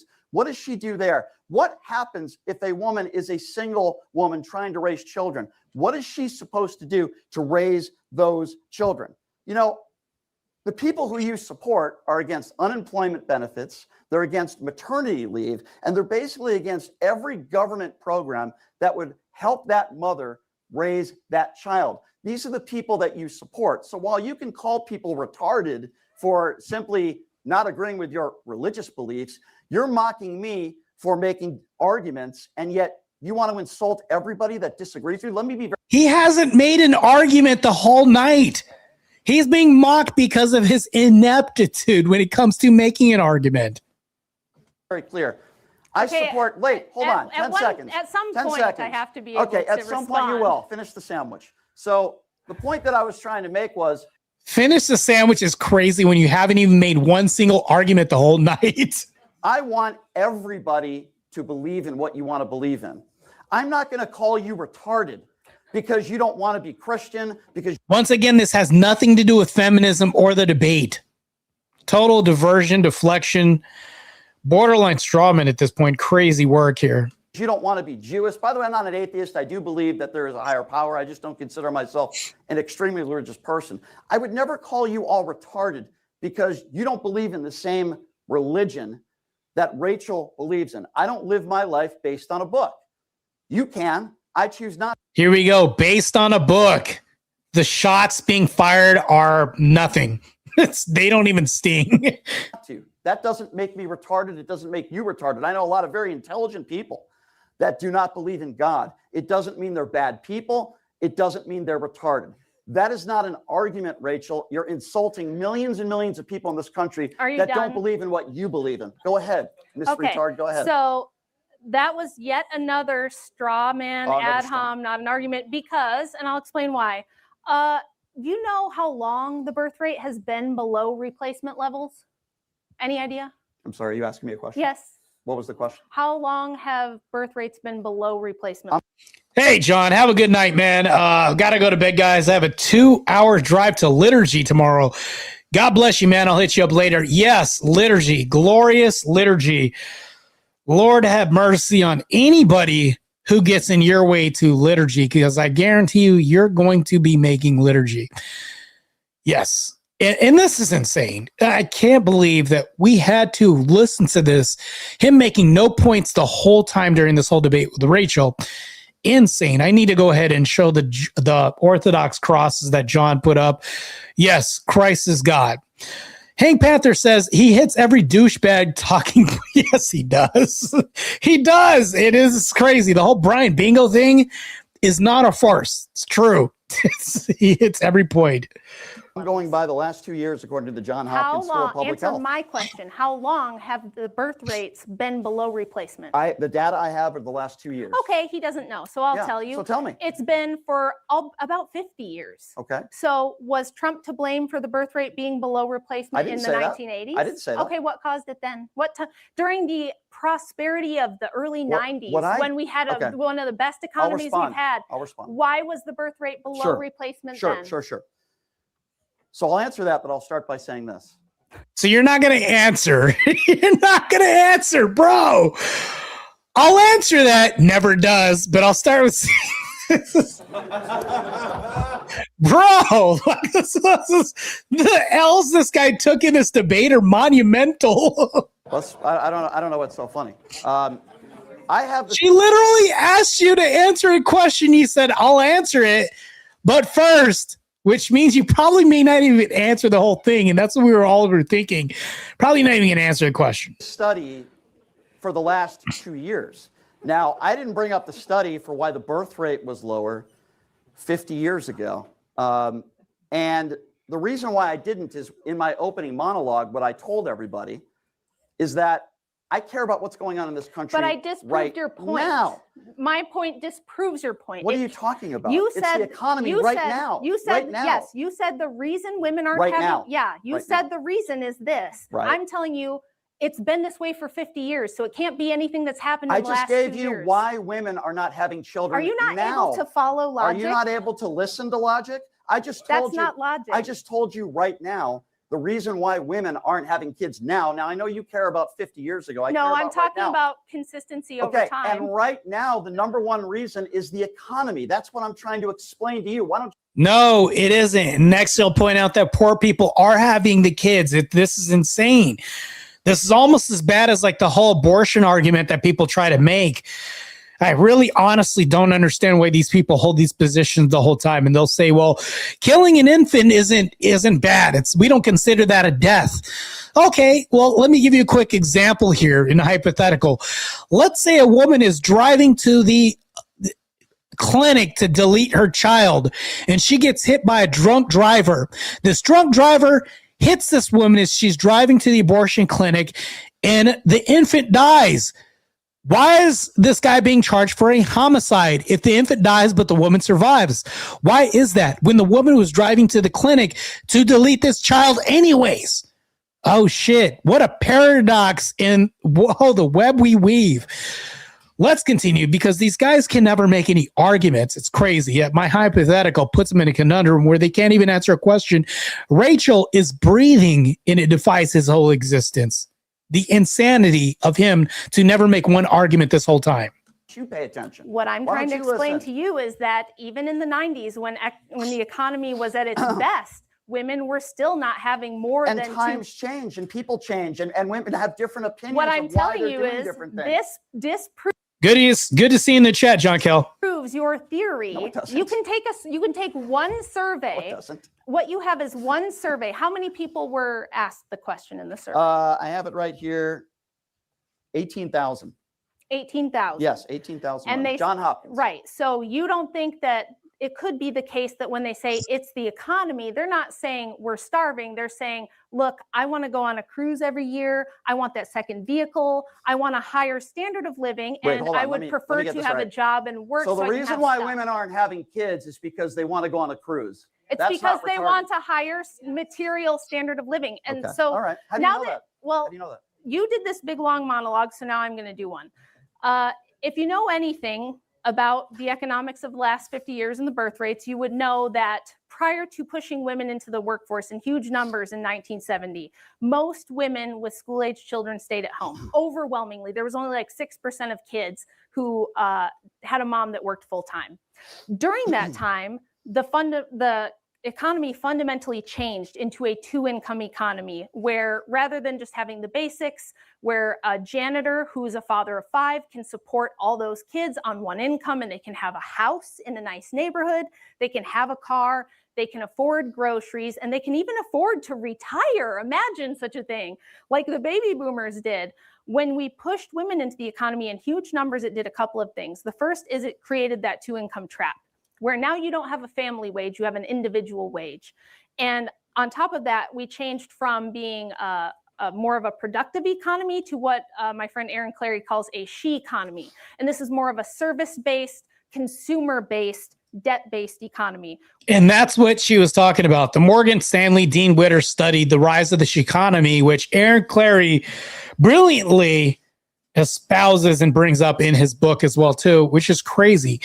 She's bringing up so many facts and dropping them. I guarantee you Brian hasn't heard one thing come out of her mouth, but just listen to the tonality and inflection of what she says, but not what is said. the whole time that she's literally laying down the groundwork for this thesis that she's speaking, destroying his argument that's not even existing on his side, which is crazy for him to take a whole flight to show up just to get wrecked in this debate.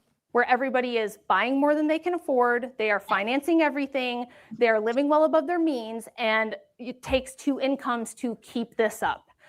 And this happened because we gave women a ton of free college. It wasn't really free. They had to pay it back. Women are now the majority debt holders.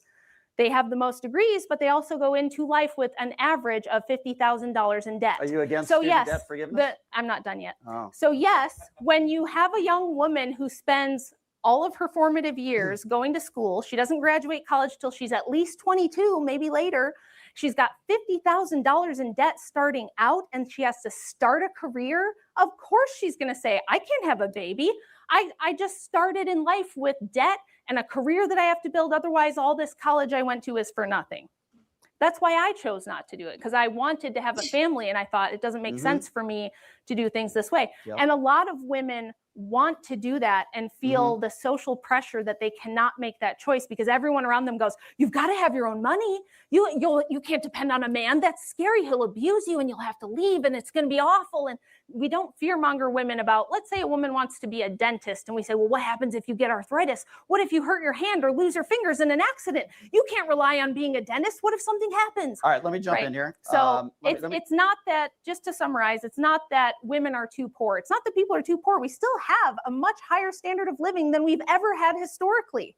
It's not that we can't afford children. It's that we fundamentally transformed the economics of the country and people have different material standards that they want. Instead, he can't wait to jump in to offer nothing to this whole argument again. Insane. That they prioritize over family. Okay, so just to repeat, she just said, it's not that women can't afford children. Rachel's in a situation where she has means and she has money. She doesn't speak for all the other women that were in this Johns Hopkins. Johns Hopkins, you idiot, not John Hopkins. Oh, boy, I don't know if he can't read, but his research is stabbing himself in the back, too. Where they all said that the number one reason was the economy. There could be all sorts of different reasons. I don't believe that the majority of these women said they're not having kids because they want to be able to Stop the presses. Stop the presses. John Kell. Oh, 19 to the chat. 1999, 20. Big dono goal to the chat. We got to go ahead and actually play the damn video. I appreciate your support and patronage. Let's freaking... We've decided to listen to your record.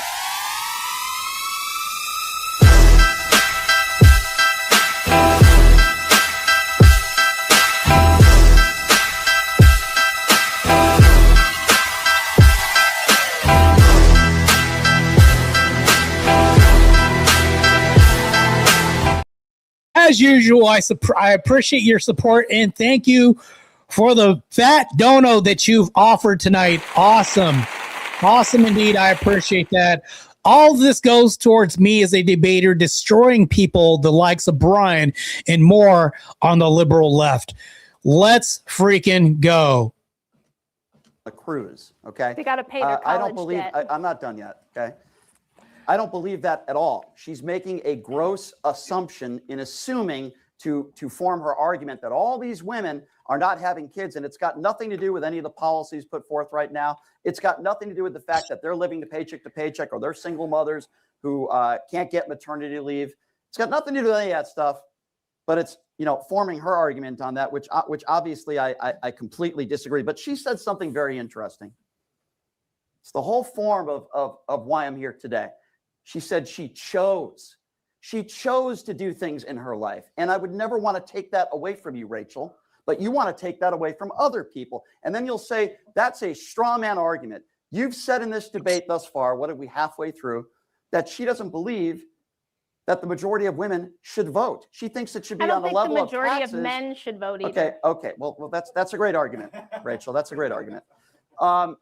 It is a great argument. Yeah. So you don't believe women should vote, and you don't believe a certain percentage of men should vote. But everybody should be allowed to have a gun, though, right? If you're not a felon. Yes, exactly. Right. That makes a lot of sense. You know why? That makes a lot of sense. I think the founders were correct about the suffrage. founders had muskets, Rachel. We have AR-15s. What does that have to do with suffrage? Has a lot to do with By gun the control. way, this is a guy who's never shot a musket, because if he thinks muskets, I'm a firearms instructor, by the way. So Yeah, muskets are extremely destructive. When you think about this, it's like the destructive power of a musket.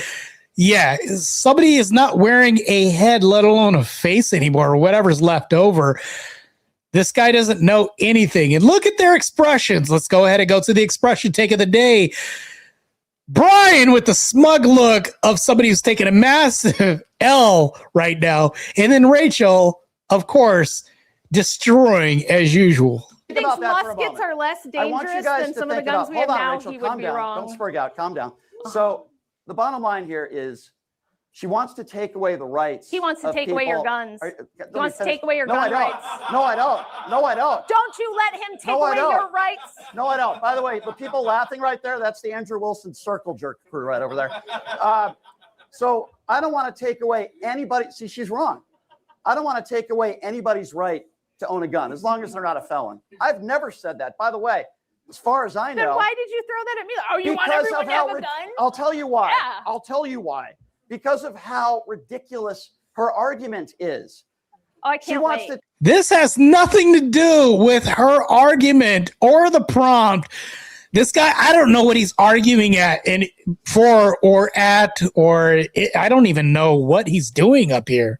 Take away the rights of people to vote, but yet those same people that are not, as you said, contributing to society, go ahead and buy 10 guns and thousands of rounds of ammunition. I don't want to take your right away, no matter how. Wait, hold on. If you are a contributing member of society and you don't have felonies and you can own guns, wouldn't that be contributing to society as an armed force? Think about it. If you have a gun and you can legally purchase this, that means you are contributing to society. Now, granted, there are felons who do get guns. They get caught with a gun. They're getting so much time and the whole jail's being thrown at them. But I'm talking about the people who are contributing members. You're a more contributing member of society because you could stop bad guys as a common layperson holding a gun. It's good guys to stop bad guys. You're more of a contributing faction in America if you own a gun. Brian's whole argument is redundant, stupid, and ridiculous on his face.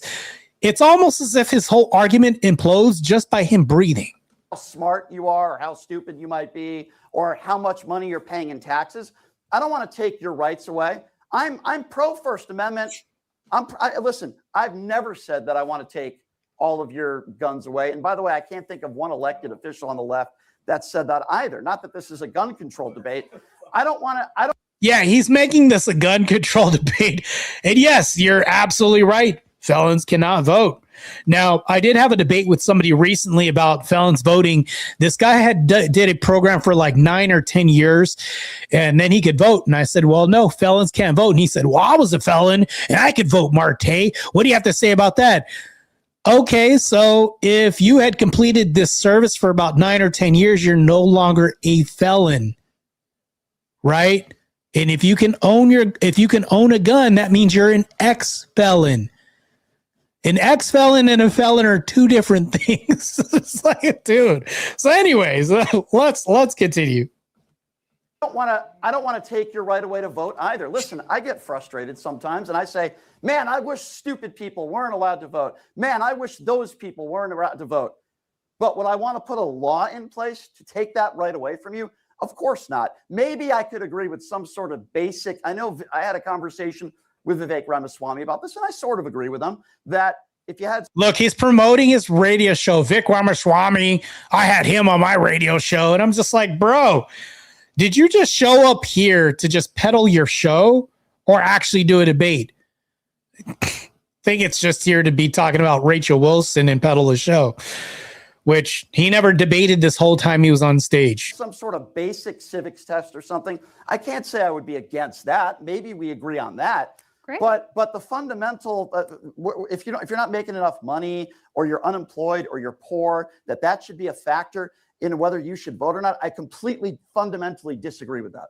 Okay, so you think So if you're not a contributing member of society, but you want a say, that's crazy. Let's say that I have somebody in my, because illegal immigrants can't contribute to society as much as we do because they don't pay taxes. They're bringing in other cultural norms that are non-American. And I would say a lot more than that, but we are, I'm not trying to violate TOS, the direction I would go in. But that's the same thing though, is like if I have somebody in my house and they don't pay rent, but this person wants a say in how the house functions go, we all would look at that person like he's lost his damn mind. But Brian disagrees here. Crazy premise he's running on. I think that people who take from the Treasury and raid the Treasury, take the tax money of those who are producing, should be allowed to vote in huge numbers to take more from those people. When you say take, please be specific. You talking about welfare, food stamps? I'm talking about anyone who takes, I'm not saying poor people. Yeah. I was poor most of my life. But so most of your life you shouldn't have been allowed to vote. I wasn't taking more from the system than I was getting. So if you're on SNAP benefits, you're on Yeah, John, I would definitely agree with you. He says, I think what Rachel and Andrew are pushing for is a multi-layered approach to voting rights in these modern times. If you know, you know. Yeah. Mezcal and Dreamer says, Marte, illegals vote and Brian would somehow make an exception. It's so crazy. Ludicrous. You have to be a citizen to vote. But they want all these illegal citizens to come to America so that way they can buffer the vote on their end or make up for the deficient votes that they see on their end as well, too. It's crazy work, by the way. Let's continue.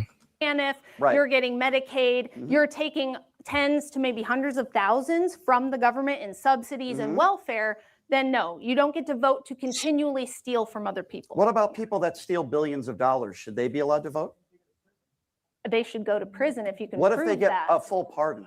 Should they be allowed to vote? Well, if you get a pardon, that's the legal system. What do you want me to do about it? It's going to be more Trump derangement syndrome. So if you're Yeah, she's right. It's going to be more Trump derangement syndrome, like kind of like Biden, you know, pardon Fauci so that we couldn't charge Fauci. Like, just think about it, ladies and gentlemen. Like all the pardons that came out of the Biden administration, it's like, yeah, they can point fingers all they want to, and really Biden with the whole weekend at Bernie's administration that he ran on towards the end, it's like, really, we had a coup. That's really what happened in that administration, because the people that were running the country was not the president during that time. Who was running the country? It was a coup. It was unauthorized, unelected people that were running the country at that time. That's my input on that, and that's what I mean, tell me if I'm wrong. I'm just telling you right now. Let me know if I'm off base here, but we'll continue with this. Somebody that has stolen billions of dollars and you get a pardon, you should be allowed to vote. But if you're somebody that is struggling, maybe living paycheck to paycheck, maybe doesn't have a job, maybe doesn't have the opportunities that some other people have, you shouldn't be allowed to vote. Correct. I'm sorry. That is absurd. Let's ask another question here. So I'll make a deal with you. I'll say all the women can vote. No, I will not have a beer with your husband.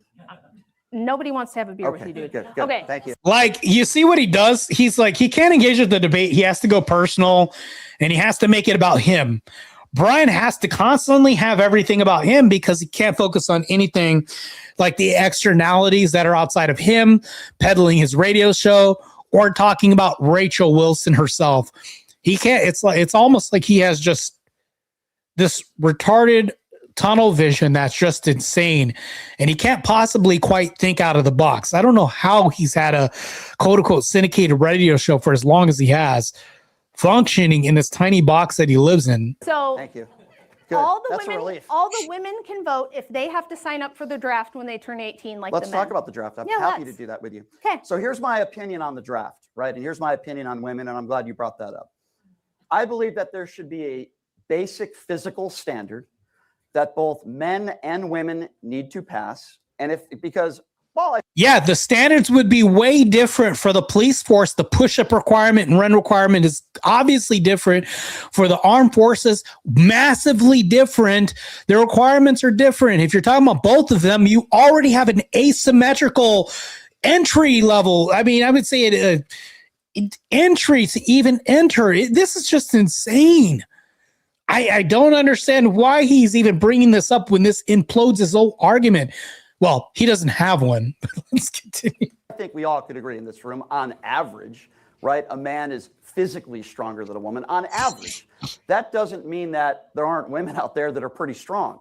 So you can talk about the exceptions making the rule. Crazy work here. So my opinion is pretty simple on this. If you can pass that basic physical standard that a man and a woman would have. Remember, the standards are different for both of us. They're not the same.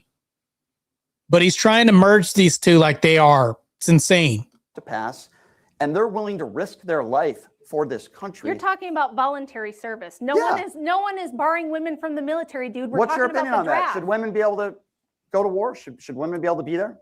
I asked you a question about the draft. Let's stick to. And remember the first time he was supposed to answer a question about birth rates, why the birth rates are low? And he said, I'll get to that, but first I'll talk about, he's never got back to that question in the beginning. This is insane. He never answers questions this whole debate. My question rather than switching. Okay. I think that if women want the same rights as men, they should have to. If we want equality, let's have equality. I'll believe women want equality when they demand to sign up for the selective service, when they demand to be part of the industries where 92% of the workplace deaths are compromised by men, when they're doing 90% of the essential infrastructure work. That's equality. Equality is not a system where men do everything dirty, dangerous, and difficult. They die for the country. They die on the job. They die to defend the borders. How many women have died from childbirth since the early 70s? Oh, I'm glad that you asked. Not nearly as many as men. How many? Let me see if I have it in my notes. It's a very small number. You think over 30,000 people is a very small number? That's not what I had That's here. what I have. Since the early 70s, over 30,000. Oh, since the early 70s. Okay. How many men have died in workplace jobs since the early 70s? I don't have those stats in front of me. I imagine a lot of men have died in workplace jobs. More than have died in childbirth, by far. I don't deny that. If you combine wars, so we're talking about voluntary versus involuntary. Nobody is forcing women. Nobody's forcing women to have. It's funny he says, I understand that, but can't grasp this and gets stomped on this whole premise by Rachel Wilson. Have children. We are forcing men to sign up for the draft, and we are forcing men to do everything that makes these lights, this live stream, these microphones possible. So women do not build and maintain society. That's men. So because women aren't forced to have kids, you don't think that's a sacrifice when they do have kids? When they make that decision? When a man signs up for voluntary military service, yes, he is choosing to sacrifice. We commend three women him. just came home in caskets from Iran. You're aware of that, Anyone right? who volunteers. Yeah, 3. And then go ahead and talk about how this is such a minority and exception to the rule versus how many men? Yeah, 3. Makes up how much of a percent? I do the research on this, but I don't think I'm going to entertain it this much. If I was in the middle of this debate, I mean, I pretty much anybody in my chat would stomp the shit out of this guy in a debate. I'm just going to tell you right now. Because if you're on this side and you're anti-Brian, your IQ points are 90 points higher than him. And this is just me just being obvious. I don't know. I think that's a fact, but I'm going to roll with that. Let's continue. For either childbirth or military service and dies is doing a great selfless thing. That's not what we're talking about, buddy. You got to try to stick with the argument. I understand that. We're talking about what men are compelled to do and what are women compelled to do on behalf of society that might kill them. You know, I don't think women are forced per se to do anything, but what you are making the argument with us today is you're making the argument that women should be at home and be stay-at-home mothers and they shouldn't be out there in the workplace. Did I say that? Oh, so tell me that then. Tell me your opinion. Yeah, he says, tell me your opinion, but then out of the other side of his mouth, he says, you're telling women what to do. Insane. You had to ask for her opinion because you don't know this. You don't even know what her argument is, but your whole argument is she's telling women what to do. Crazy work here because you don't even know what you're talking about. Such a frustrating person to have to debate about. On women in the workplace, do you believe that women should have the same opportunities as men in the workplace? Yes, and they do. But I will say, yes, they do. What's the average pay for a woman and a man with the same job? The wage gap reduces to about 3% when you take into account the fact that women choose easier, lower paying jobs, easier, lower paying degrees than men on average, and take much more time off and much more time away from work. This is the problem with this argument. You're skipping ahead and you didn't let me finish the point here. We're talking about how men are forced and compelled to possibly go to war and die, and we have no such responsibility for women. No one's forcing women to do anything to defend the country. No one's forcing women to go work a job that could kill them. We don't have have civilization without women bearing children. We don't have civilization without men building I understand that they're not Why forced is there a, to. Why is I understand there a, that. Why do men have to sign up for selective service at age 18? Or do you know what happens to them if they don't? They get in big trouble, don't Here's they? why. And they lose Here's rights, why. don't Here's they? why. As I said earlier, women as a whole are not as physically enabled as men on average. Right. On average. That is why I said, and I'll repeat it again, I wouldn't have a problem with that if they both pass the same physical You're standard. not addressing my question. I'm completely addressing your question. I never said that women have to sign up. I never said that. a physical test to sign up for the draft? I never No, made that claim. So we're talking about the draft. Stick to the draft. I understand what we are You're talking about. about when people go sign up for military service and go to boot camp. I'm not talking about that. Well, that's the argument that I'm making. I'm making because that doesn't address the question. The I question never is, made the claim. If men and women are equal, why is there a standard for men that there is not for women? So men and women are equal. As I've said before, there are attributes that women have that are stronger than men. There are attributes that men have that are stronger than women. I never said as a whole, with every job, men and women are equal. I'm not making that argument. The argument of this entire debate here is the point that I'm trying to make is that I don't want to interfere in other people's lives. That's really cute. That's so virtuous of you. It has nothing to do with anything. Well, I think it has. I don't want to tell anyone what to do. She doesn't want women to vote. She thinks women should be second-class citizens. Tell me you haven't said that. I have not. That's insane. She never made that claim. She said women in most types of demographics. This guy's an idiot. It's almost like he never listened the whole time. Well, he's just listening to respond. That's it. Said that women should be second-class. You've never said that in any debate on the record. You think I've said women should be second-class citizens? You've never said that? No. Maybe as a joke. Oh, maybe as a joke. Okay. I say a lot of stuff. It was just a joke. It was locker room talk. Tell me when I said that. I heard you in a debate say that you said women should be second-class. Now, are you saying you were joking? I don't ever remember saying you don't women remember. should be second-class citizens. You don't remember. Okay. What debate was it? I think that's interesting. I think you're lying. What debate was it? I think you're lying. What debate was it? Was it a joke? Who was I debating? I'll look it up. Was it a joke? You're lying. I didn't say that. When I was doing debate prep. Do you have proof or not? When I was doing debate prep. Do you have proof or not? I will provide you the proof. Okay. Will, but never does. This guy doesn't answer questions and also will not back any of his claims he's making. Okay. So you're saying you never said that? No, I never said that. Okay. I'll look it up. So back to the draft. Why is it that men... Yo, what up, TVT? Good to see you in the chat.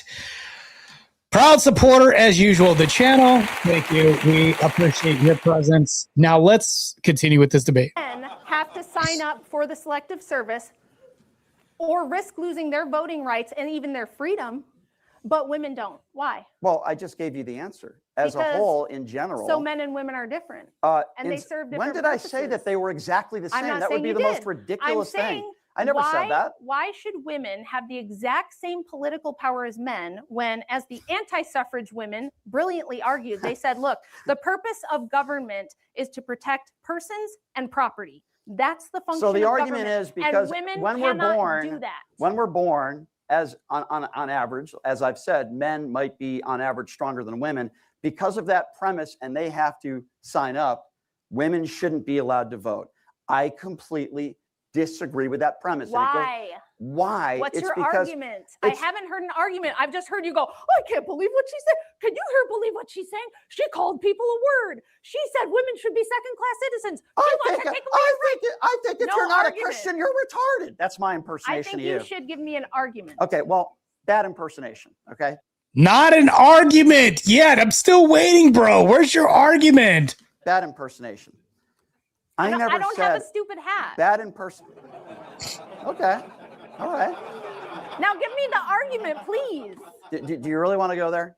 I want you to. You want to go to personal, physical attributes? I want you. So a physical attribute is you wearing your hat? That's your physical attribute? This is insane. You can take your hat off, bro. This isn't like an absolute here. Like, were you born with the hat?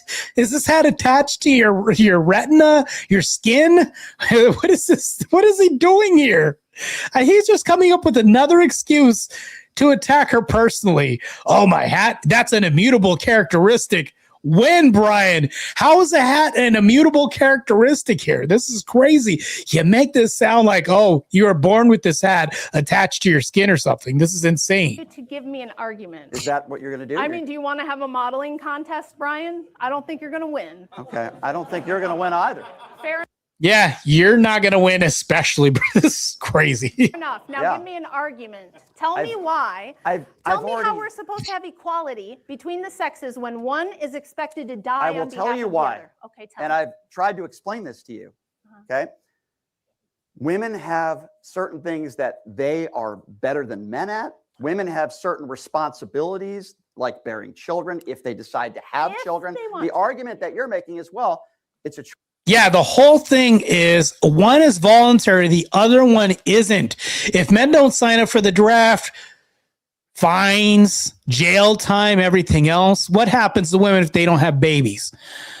Oh, shit, this isn't a mandate. He's missing this whole point. Choice for a woman to have a child. Okay, yes, it is a choice. I understand that. But still, my point being is that just because women don't have to sign up for the draft shouldn't be a reasoning why women should not be allowed to vote. Let me ask. Hey, what's up, Stillborn? Good to see you. He says, IFBB Pro Marte Reyes. Hey, man, what's up? Would love to do a collab with you, whether that's a stream like this or as a debate partner. Yes, I've been mollywopping people for a very long time. I think the only person that's actually defeated, this isn't me, you know, with my hubris or pride coming before the fall talk or anything like that. I don't get beat by people often. The last time I was beat was by Destiny and Mo Rebuttal, which Mo, if I lose to anybody, it would be towards him. But that's it. I've had over 90 debates where I've stomped the shit out of people. And frankly, I'm looking for somebody that can actually beat me. And the debate loss was a narrow loss. If I debated Destiny on the same topic, I think I'd win. Obviously, I think I'd win. Mo Rebuttal, too. I think I'd win that debate again, too. But anyways, I'm interested in if Destiny and Mo Rebuttal catch wind of this. I'm interested in running those debates back so I can redeem myself. But yeah, Stillborn. Yeah, let's do it. If you find a debate, let me know, because I see a lot of opposition that's disappearing. Whenever I bring up the fact that I want to do a debate against them, they end up having other obligations or end up bowing out. But I don't know. Hit me up when you find a debate. Yeah, I'll join. That's good. Anyways, let's continue with this. You just restated the position. You did not give me an argument. So let me ask you a question. Why? What would be because the women don't have to sign up for the draft? I know. Look at your husband for. He's for so advice. handsome. I can't help it. I know. By the way, this is. I want. It's rough looking. Brian is good at switching and moving goalposts. Like, it's almost as if he didn't show up for a debate. How crazy and odd. This way. I want to take a break and look this way. I will say this. Now, since she wants to get personal with me, because she's been doing that. He doesn't want to have to actually give an argument. All he just did, by an the way, argument. was restate the position. You're insulting my physical appearance. He said, I don't You've called think people they should retarded for not agreeing with you. And you're talking to me about forming an argument? Yes. You've called millions of people retarded that don't agree with you. You're very and now you're outraged. talking to us You're about how offended. handsome your husband is. He is. You couldn't be more insecure. He's so handsome. I will say this, though. The other day, so cute. when we had our little... It's actually more secure to talk about your husband and lift him up on some material or even physical status, and then say, hey, this is great. I'm glad with what I have. I appreciate it. It's actually pretty secure. How's that insecure? It's crazy. Kind of funny. We had our little Twitter spat. She spent all day trying to convince strangers how hot her husband was. Little strange. Once again, not an argument the whole time. All this was just a long diatribe of not an argument, not a counter to Rachel's position. I mean, did he even engage in the prompt at any point in this whole debate? Let me know if he ever did or not, because I never saw it this whole debate. Crazy work by Brian, by the way, as usual and expected. Oh, yeah. Little strange. Listen, I think if you're in a healthy relationship, you should think your husband is hot. If you're married to a woman, you should think your wife is hot. I just think it's a little weird trying to explain to thousands of complete strangers, trying to convince them that your husband is hot. Okay, It's a little weird. Yeah, she's not trying to convince people. She's just stating this emphatically. That's it. Rather than It's a little strange. That's all. It's a little weird. Rather than you restating your position of, I just don't think so.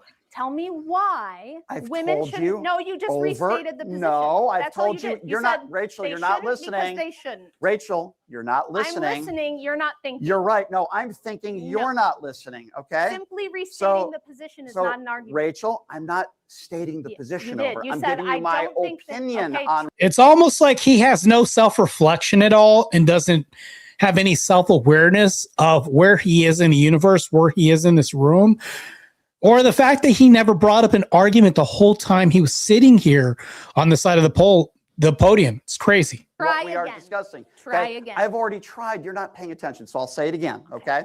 There is no question that there are sacrifices that men have to make that women don't have to make, like being in the draft. I agree with you. Okay. However, there are sacrifices that women have to make, like bearing children and being pregnant and having kids. That's not a have to.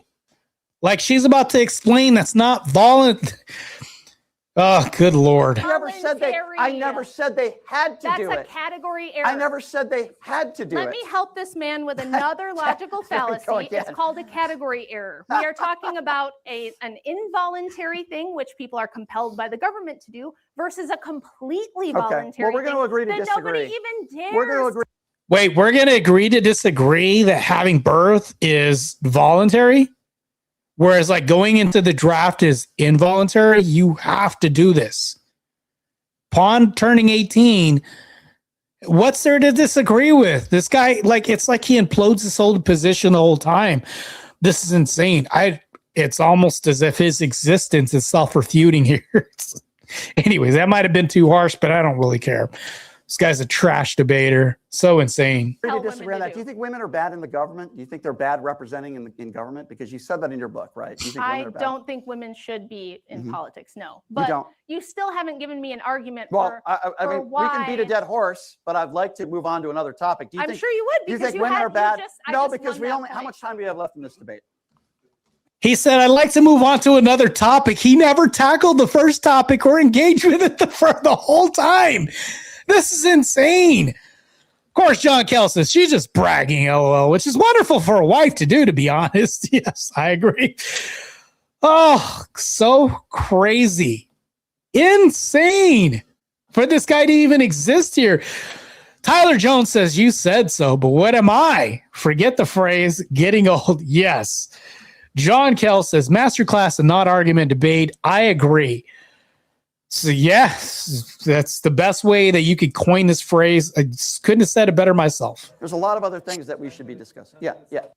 Besides the prompt, which you've never engaged in, crazy work. Exactly. 10 minutes more. You think women are bad in government, right? You don't think they should be in government. You don't think they should be politicians, right? Yes, why is that? Why do you think that way? Because the purpose of government is for the protection of people and property, and women are not able to accomplish that. Women, there's a reason, by the way, that historically women couldn't own property.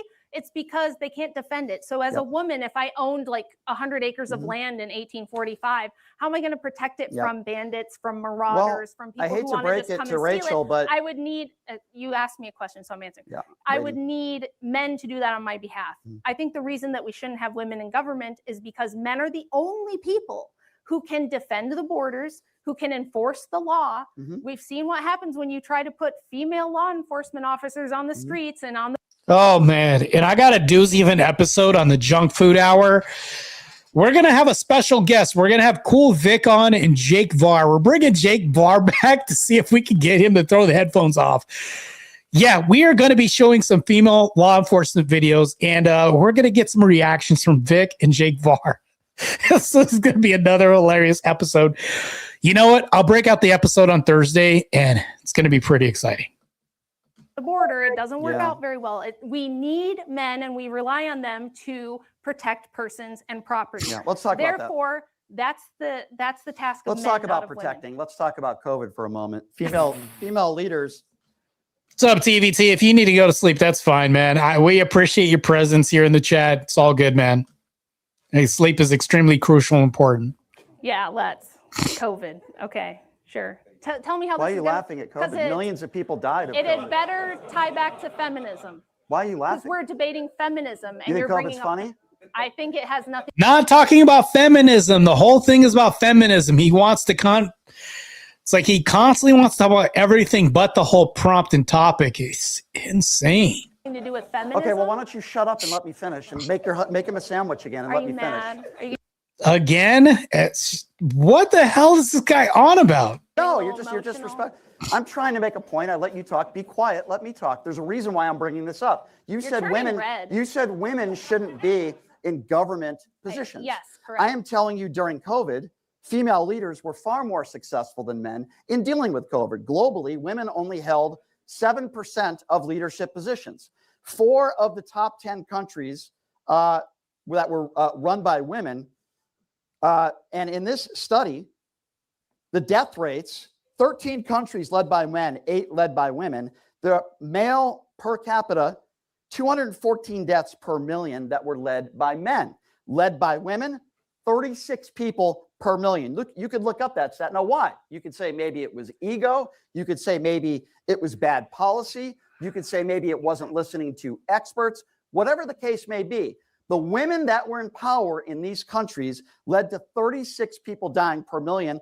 By the men, 214 deaths per million. So if your premise is that men should be in power in these positions and women shouldn't, then what is your explanation there? Because if women weren't in power, more people would have died. Do you believe in freedom and liberty? I think I've made that pretty clear. Okay, well, the reason for those statistics is that women were notoriously tyrannical, like the Prime Minister of New Zealand locked down New Zealand tighter than a prison camp. And the fastest way to get rid of liberty and freedom is to put women in charge of the government, because they overwhelmingly bring in tyrannical welfare states. I just gave you the stats of how they save lives. Yes, by locking down their countries. By Damn! The gavel gets slammed on Brian's head over here. This is crazy. not letting people go to work, by shutting down businesses, by forcing people to take vaccines. So first of all, you think forced vaccination First is of all, freedom? I find it repugnant that people in this crowd are laughing at the fact that less people died because maybe you couldn't go to the mall. Nobody talked about the deaths but you, Brian. Jeez, it's almost like you didn't hear anything that came out of her mouth the last 2 minutes. Insanity. Okay? I find that despicable, number one. You were number one of those two, people chasing people around with masks. No, weren't you? actually, I was one of those people that almost died of COVID. I was in the ICU. Hold on a second. I was in the Oh, because you have a weak immune system and you also have thin skin, so you're weak against anything that's emotionally targeted at you, or even anything that's not emotionally targeted at you. This guy's affected by everything. He would be bedridden if you made fun of his mom. This is insane. ICU for 2 weeks. I saw people die around me. And the last breaths no, it is sad. How do you feel and the about last breaths vaccination? that some of those people made, so much drama. they didn't think that COVID was real. The reason why this is a personal topic to me is because I almost died from it. And I would imagine, sadly, I wish this wasn't the case, I would imagine a lot of people in this room know people that died of COVID. It was horrible. I don't want innocent people to die. Of course, I want people to have their freedoms. Yeah, John, unfortunately, this was the closest he did come to an argument. Him talking about women leading countries and what they did.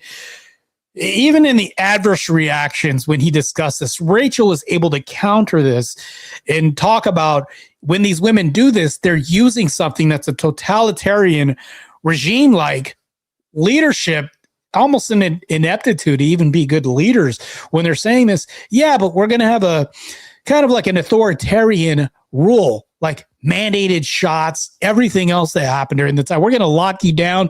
That's how we're going to keep you safe. Yeah, but at what cost? And what Brian's neglecting here is the trade-off. Like, that's the whole defeater there. As soon as you mention this, you got to throw Brian's whole argument out.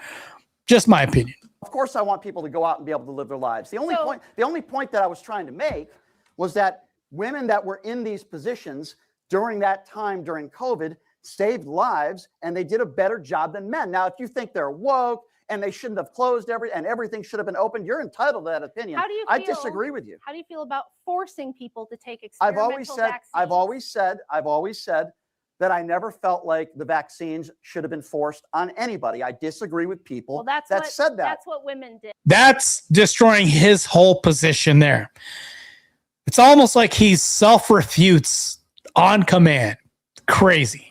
Okay, but these women that were in charge of these countries, and by the way, that's not entirely factually accurate. So let me ask you a question. Do you want us to look like a third world country? Is that what you want? No. It's almost like nobody ever brought this up, but he switched to another goalpost and shifted to a different position that had nothing to do with the prompt. You don't want that. Okay. Explain. Well, let me ask you this. Are we still talking about feminism, by the way? Yes. Right. That's what I'm saying. Like he moved away from the prompt again. Yes, we are. Okay. Yes, we are. Can you because bring it when back you and take land an the entire plane? society and you say that women shouldn't vote, women shouldn't be doing these specific things. I don't want to look like what specific things? I don't want to did look I like say? Afghanistan. You are pushing. I didn't say that. You are pushing a narrative. So it's either progressive liberal enlightenment or it's Sharia law in Afghanistan. Right. He's presenting a false dilemma. This is insane. So crazy. All the fallacy. We should do like a fallacy bingo here. The false dilemma that's being brought up is crazy. There can only be two choices. The two extremes. That's it. There's no in between, no nothing. It's just two of these choices. It's insane. This guy, I wish he learned how to debate so this can actually be a challenge, but no. Of course, it's like mollywopping the disabled here. I didn't say that. What do you think Western culture looked like for all of its history? Women can have plenty of liberty We have like and 5 not minutes, right? run the country. Okay, about 5 minutes. Yes. False dichotomy, false dilemma. Yes. Putting time- some limits on time women is not the constraints. same Rachel, thing we as only have Sharia 5 law. minutes, so time well, constraints. you've spent all the time In your talking book- about Trump in your and book- COVID and all kinds Well, of yeah, crazy because stuff. I gave you examples of women in government that And I you've thought did still a good not job. made a single compelling argument. Actually, I did. They saved lives, and obviously you don't care about that. Did you say in your book that Miley Cyrus, Cardi B, Katy Perry, Beyonce, because they stick their tongue out, they're invoking some Hindu goddess and they hate men? This is the worst point he made in the whole debate. This was crazy to try to hang his dumbass fancy hat on the whole time. The time spent on this was crazy because it had nothing relevant to talk about feminism bad for society today. I don't know. Is that why they stick their tongue out? They literally say in their songs do. they hate men. Yeah. No. Yeah, You they talked about literally sticking. say- No, in your book you Yes. said because they stick their tongue out. You Yeah. think, okay, can you please explain that to the, because according to your theory, Gene Simmons must want to kill men too. When women stick their tongue out, could it just be possible that maybe they're just doing it because they enjoy it or it's something they do? I said in the book, Mhm. whether they know it or not, this could be invoking forms of ancient goddess worship, and they do in their own songs talk about it. That's not. So really, hold on. So because that's not Miley really Cyrus sticks out her tongue, that must mean that they hate and they want to kill men. I didn't say that. In your book, It you were doesn't talking say about that. invoking the Hindu goddess Let me because they ask stick you their tongue something. out. Did you read the book? That must mean I want That's- to kill men too. Did I don't you know. read the book? Because you said you weren't. I going read to. excerpts of the book. You- Sure. Yeah, sure. ChatGPT. So he didn't read the book. Oh my goodness. Insane. John Kell says he doesn't understand the nuances of an argument because he honestly can't understand it. He is honestly more than likely to. Yeah, I would agree with you. Oh boy. Sure. Because that's not what I said. Oh, so what did you say? So what? So talk to me about women sticking their tongue out. Well, just briefly, because it's not actually relative to whether feminism is good for is. women and children. You're attacking which women is- for sticking their tongue I'm out. not I'm attacking women. You're right. They're Hindu goddesses and they That's want men. not what I said. Anyone who's read the book would know. By the way, go buy it. It's on Amazon. Occult Feminism: The Secret History of Women's Liberation. It will If I had explain, it- though. if I had it, I would will use it as explain toilet paper. how during the 70s there was a big goddess worship revival in the West that coincided with feminism, and that they do still now. Catch that? He said, if I had your book, I'd use it as toilet paper, which means he neither read the book, doesn't understand this, and wants to hold his position out of ignorance and out of spite. This is just insane. Crazy. If you go to TikTok, look up the hashtag witch talk, and you will see feminists showing you how to perform ritual abortions, how to worship ancient goddesses like Lilith and Inanna, and they take it very seriously. Well, you really are Do you know that I'm not nuts? You Witchcraft, are absolutely crazy. Okay, Batshit well, crazy. I'm not crazy. Witchcraft. Sticking your tongue out? Witchcraft is the #1 fastest growing religion among young women in the West. Did you know that? I did. Yeah. Yeah. You know why? So that's not me. You know why? That's them telling you that. No, I know that. They're telling you they believe it. I am very very now, whether aware you of believe that. witchcraft is real or not doesn't matter. They're Well, saying you know why? they believe it. You know why I feel that way? Because I think most people that are into that think that it's inclusive. It's not oppressive, That's maybe right. like That's Christianity. actually correct. They That's feel what like they they say. feel like maybe that it's empowering. So you love witchcraft. I'm going by why I think you Witchcraft can make. is cool, you guys. It's very inclusive. It's very Well, progressive. you believe in the Bible, right? And God killed 2.4 million people in the Bible. Is that oppressive? I don't know. I believe in Orthodox Christianity, and I'm not going to get into a Bible Of debate course with you're you not. because No, of it's course. Based Orthodox Christianity for the damn win, ladies and gentlemen. Oh, and of course, he can't get into a theological debate because he would be bodied and destroyed in that realm as well, too. The guy hasn't brought up even a cogent argument the whole time this debate happened. Insane. beyond the scope of this. So we only got a couple minutes Show left me here. do you have an argument? Tell me how feminism has improved the lives of women and children when I just opened with all these statistics proving that I'll use your argument because I want to move worse on to one other thing, but I'll just use the argument that you used 20 minutes ago. It's retarded. What's retarded? There's a lot of Feminism? problems. There's Feminism a lot of, is okay, so hold on. retarded? There's a lot of problems in So this he country. agrees? Yeah, you're right, Hank. The fact that he did bring up the, family issue that happened, the tragedy. Yeah, the guy's a total scumbag, man. I'm not going to hold back when I say this. The guy is a lowlife, to be honest with you. Like all he is just a debate punching bag. It's all he does is exist so that we can practice on this practice dummy and move on to real debaters. It's all the purpose this guy has, to be honest. That's it. Insane. But yeah, crazy non-logic, non-argument here. I think we all know. Okay, there's a lot of. You didn't answer the there's question. A lot, I'm finished. Hold on. We have 3 minutes left here. We have a lot of problems in this country. We've talked a little bit about it, right? Education, healthcare, jobs, debt. This is why Republicans, women, female Republicans, are not entering. The reason why is because this is what Rachel is focused on. She's not focused on those other topics that I just brought up. I think a lot of people are. It's an uninspiring ideology that you have. Talking about? I'm talking about your ideology. I'm talking about your ideology. What's and the my reason why ideology? What's I it think called? you've made it very clear to everybody what your Patriarchy. ideology Yes, is. I think it's very patriarchy. clear what you think women should be doing. Listen. As I've said Having families with good men who protect them and take care of them, yes, I think that's great. And what if a Are woman? you against that? And absolutely not. What would you say to a woman that hasn't found the right man? She's in her mid-30s. What should she do? Go to church. Go to church. Yeah. So you think church will help her I think she could find a good man in church. But there are women out there, 30s, 40s, Yeah. that haven't found the right man. Well, is it that they haven't found the right man, or is it that they've been through about 50 men and haven't wanted to lock any of them down? You shouldn't talk about yourself like that, Rachel. Look at these personal shots this guy takes. Just low. Shouldn't talk about yourself like this. Oh, good Lord. This is insane. Polly says, what do you think Brian is going to do when he loses his radio show? Well, I'll tell you this. The rate of depression is damn near at an all-time high in our nation right now. He would follow suit with that subgroup that we have in our nation. And you know what? That's his identity, because he can't stop bringing up his syndicated radio show, what he does. Without this, I don't even think he would know what he is anymore, let alone I don't know. A guy that is a non-debater, he's not even self-aware to even ponder these questions.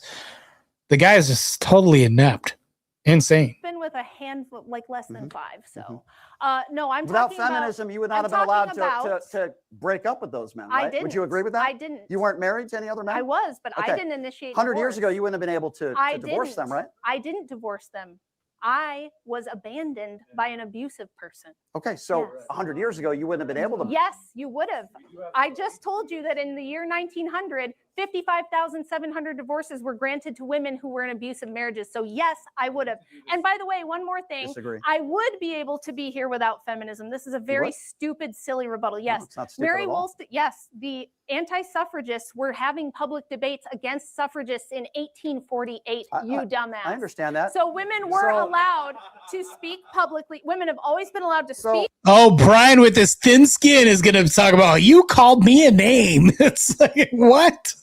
They've been allowed to write books, and they have been allowed to be part of the public discourse even far before they could vote. He is ignorant and doesn't know his history. Yeah. I hate to So- do this, but so- we really do have to transition. I hate to do it, but we do have to, as we are limited on time, as we've already gone. She called me a over dumbass, time but okay, go ahead. for the cross section. I guess I can't respond to that. And just, well, someone has to have the last word during the open dialogue. Go So ahead. we Go do for it. have to go to the Q&A, which I'll ask you Sure. folks to get ready for in just a second.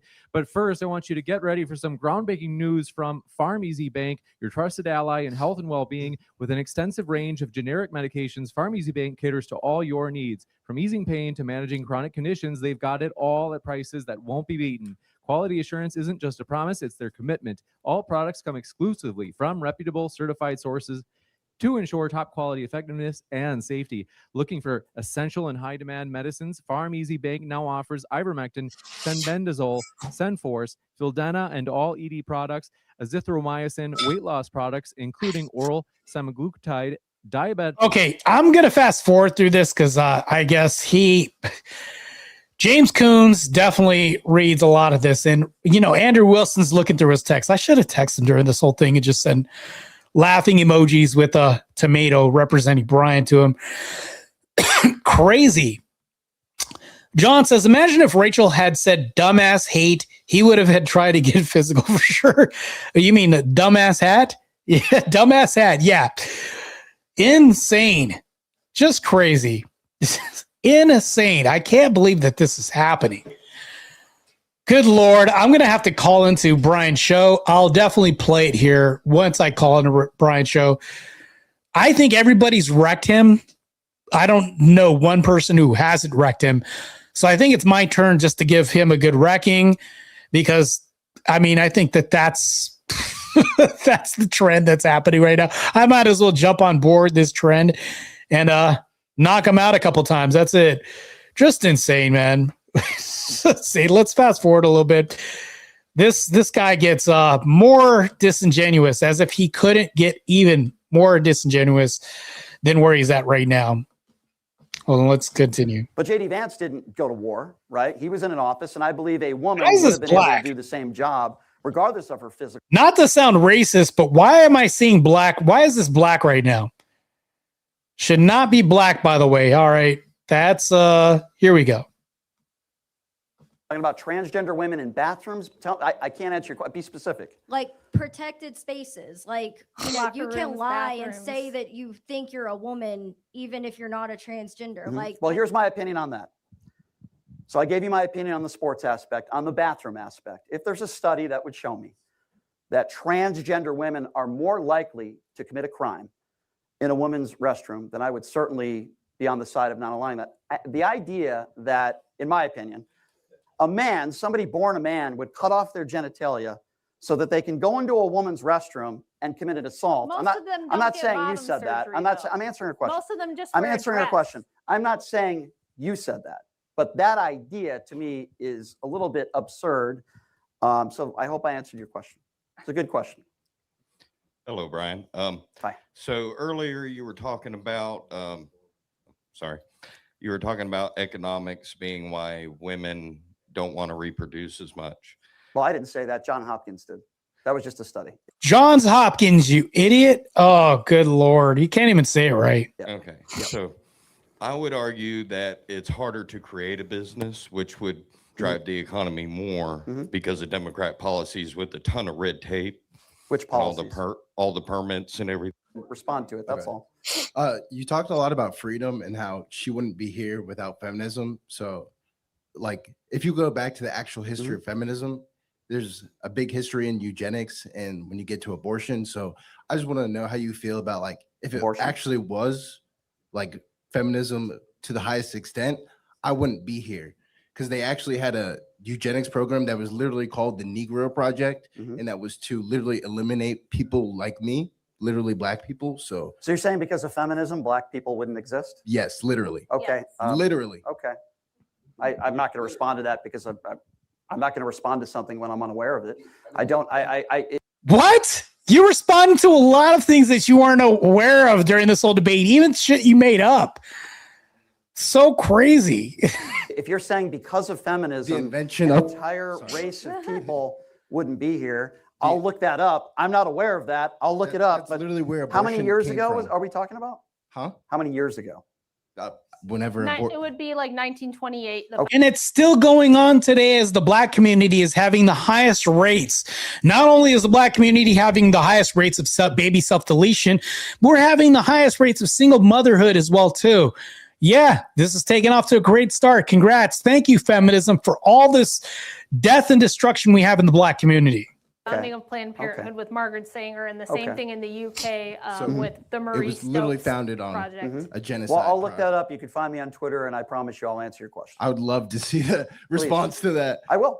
Shoot me an email. I put my email out there to everybody, and I'm happy to answer that. I'll look it up. Okay? Great. Yep. Hey, how's it going, Brian? I appreciate that you said that, like, you had to bring up the personal stuff. I think that is true, and sometimes people don't understand when you're. So for those of you who don't know who this guy is, I had a few debates with him, and this should be a very The great Rob Knorr, everybody. Thank you. Yeah. I was actually giving you a compliment. I'm sorry. It's difficult in debates like this where there's a personal nature and you have to bring in things that are relevant to people's lives. It's not really an insult. Even when you're implying she slept with 50 men. I understand how it's important to this debate, and I appreciate that. So given that, feminists such as Melissa Fabello and Caitlin Berg have written extensively about the problem of men adapting feminist talking points in order to harm women. Given allegations that have been made against you of financially exploiting women and your treatment of Savannah Hernandez, who is a damn, here we go. Let's go. Assaulted by a man, I'm happy to talk and how about you that. mocked them. Do you think, Happy and to this is talk the about question that. to both of you, do you think that you exhibit those same sort of toxic behaviors of Happy. men embracing feminist talking points in order to attack women? I'm happy to talk about that. So first of all, I'll start with Savannah Hernandez. By the way, nobody's been arrested in that situation. I've been talking to Savannah for 3 years. Never have I ever condoned violence or said somebody deserves to be assaulted on either side of the aisle. I've said that on 4 national networks since that incident happened. I said it on Pierce yesterday. My issue with Savannah Hernandez is this. And by the way, the worst thing I said to her was I called her a grifter, a right-wing grifter. Okay? Now, I also interviewed somebody that used to work with her at InfoWars, had her on my show, agreed with me. That doesn't mean that anybody deserves to be assaulted. I've said that over and over again. The family and the man who pushed her, which I know he regrets doing that, they've had death threats. There have been people that have threatened to rape the wife and the daughter. I've had plenty of private conversations with them and their This attorneys. guy, what a scumbag. This guy is a total scumbag. I can't believe, Rob W. W to Rob for this. Rob set this up and destroyed the shit out of this guy with just one question. Now he's spurging and can't even, just destroyed him. Insane. John Kell says, so the blacked out screen on the live stream upload. Yeah, it was definitely that. Got him. Hank Panther says, yes. Rob's setup was great.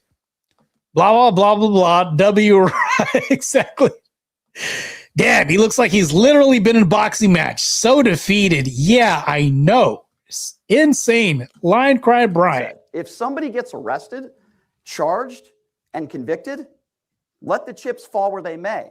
What I don't like are people like the Cam Higbees, like the Nick Sorters, and others that go to political rallies and they're looking to get that viral moment. Now, do I know if Savannah Hernandez wanted to be pushed or not? No, I don't. But I do know that when you go to these types of events and you're looking for that viral moment and you're not a journalist, that was my other issue with Savannah. Her first job was at InfoWars, okay?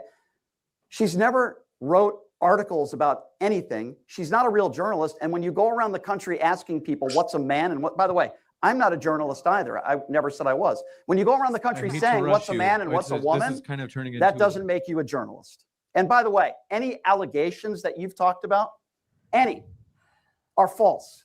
And why do I say that? We do have to wrap this up. Okay, well, this is important. Forever. I had a death threat yesterday where somebody said they were going to go, they put my Gee, I wonder why people hate you with disgust. Address out there.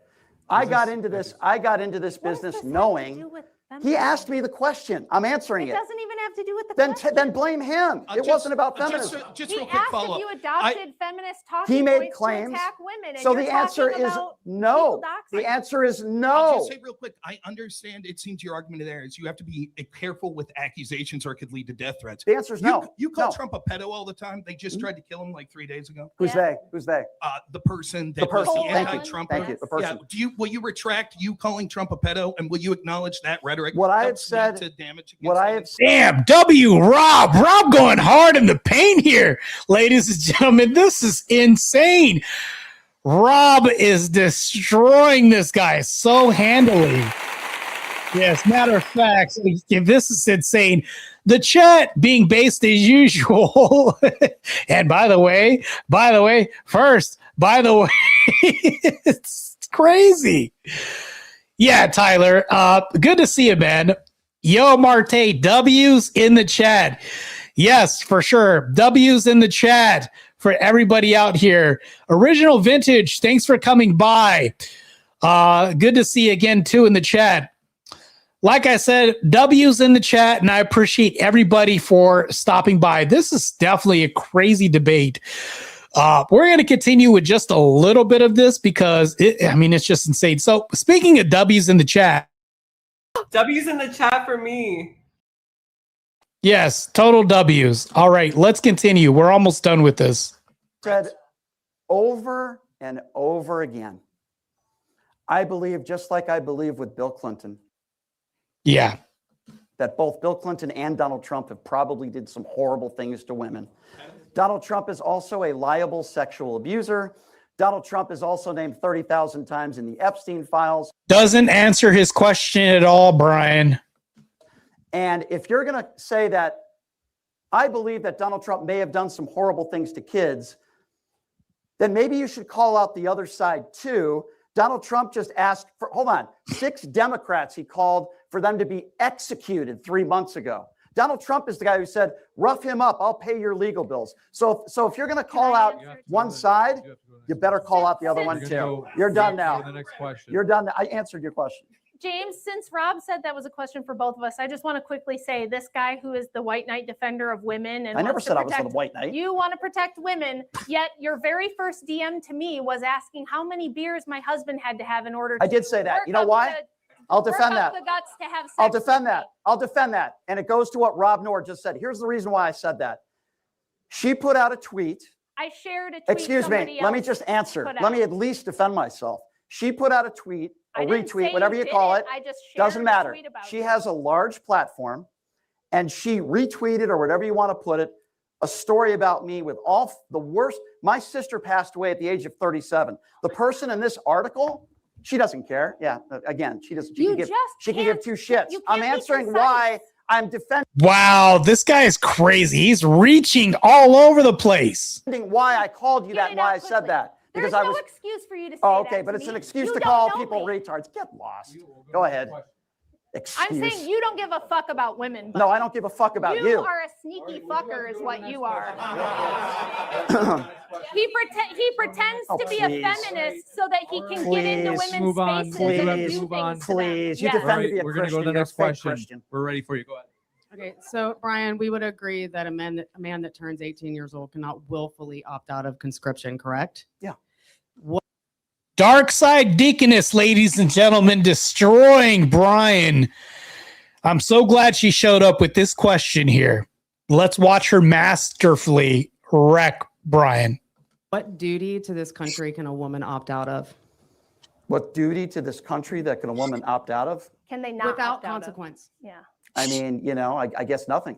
Okay. Yeah. You know? Exactly. The other point is we would also agree that men unfortunately hold the monopoly on violence statistics in the country, right? Yeah, I would say Okay. that's probably accurate. Trans woman. What is What is a trans woman? What do you mean, what is a trans woman? What biologically is a trans woman? I've already said, were you not paying attention? I said, if you're born a man, I believe you're a man. I believe if Okay, you're so born a now woman, you you're a have woman. the Another statistics for trans why question? trans women shouldn't be allowed in men's Okay, bathrooms. well, that's just ridiculous. Damn, son. Body got him. I can't believe people are clapping at that. Damn. This is so, hold on a second. Let me respond to that. What a ridiculous thing to say. So How is that ridiculous? So well, be quiet. Let me. That was I hear perfectly all the time. Again, the trans issue again. When we talk about mass shootings in this country, and when there happens to be a trans shooter, everybody says, "Oh, look at that! It's another trans person." It's almost like you're wishing it's a trans person. Less than a fraction of 1%. Less than a fraction of 1% of all the mass shootings in this country are conducted by trans women. You know, the demo is usually it's young white men. You could look up that statistic. So I'm not going to answer any more stupid trans questions. It's so insane and ridiculous. So you've shown a lot of righteous indignation throughout this debate. I wouldn't say that. I'm honest. I wouldn't say that. All right, I'm shooting it right back at her. I wouldn't say that. it's my opinion. I'm not a saint. All right. I never claimed I was. So Andrew has an argument where he talks about women had influence before they had the right to vote, universal suffrage. And he All right, I am going to skip real quick because we got to get to the good, really good part. All right, we do have to go to the next question. Go ahead, sir. I'm a Hindu. Yep. I'm Shapiro and Miss Wilson. But I will say this. Here we go. This is the part I wanted to get to. You're an opinion. Just to clarify, you're is that Rachel wasn't here yet when. Okay, well, whatever. You know, that's Andrew was here. You said he was in the other room, right? Andrew was here. Okay, and I said they're both welcome to come in, and I'm happy to say hello to them. What's your nice thing you want to say about Rachel? Gonna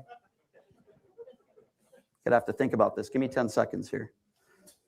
I owe nothing and no respect to a person who's going to publicly try to accuse me of believing things I don't believe, saying things I don't say, and being promiscuous, which I've never. And Brian has since uploaded what he thought as far as like his, I would say, compliment, and then deleted this. Like, I play the video, but I don't even want to hear what he just said. Like, it's just stupid. I don't want to repeat what Brian said, but if you guys know, you know what big scumbag this guy is. Been in my life. Okay. So let's not pretend there's a pretense of professional decorum here, because what was there's the just question? not. Was the question say something nice about one another or attack? Something nice about each other. Yeah. No. Okay, we'll I go to the next decline. question. I decline. Good. Actually, that is all we have for Q&A. Good to see you, Grumpelstiltskin. Yes, this guy still looks more like a leprechaun with no powers than Teriyaki. Yeah, insane here. We want to make sure that we get the closings in, so we do actually have to jump into the closings. These are 3-minute time sections. I've got the timer set for you, and Brian. You want me to go first again? Yes. In each case, you'll be going first. The floor is all yours, Brian. Okay.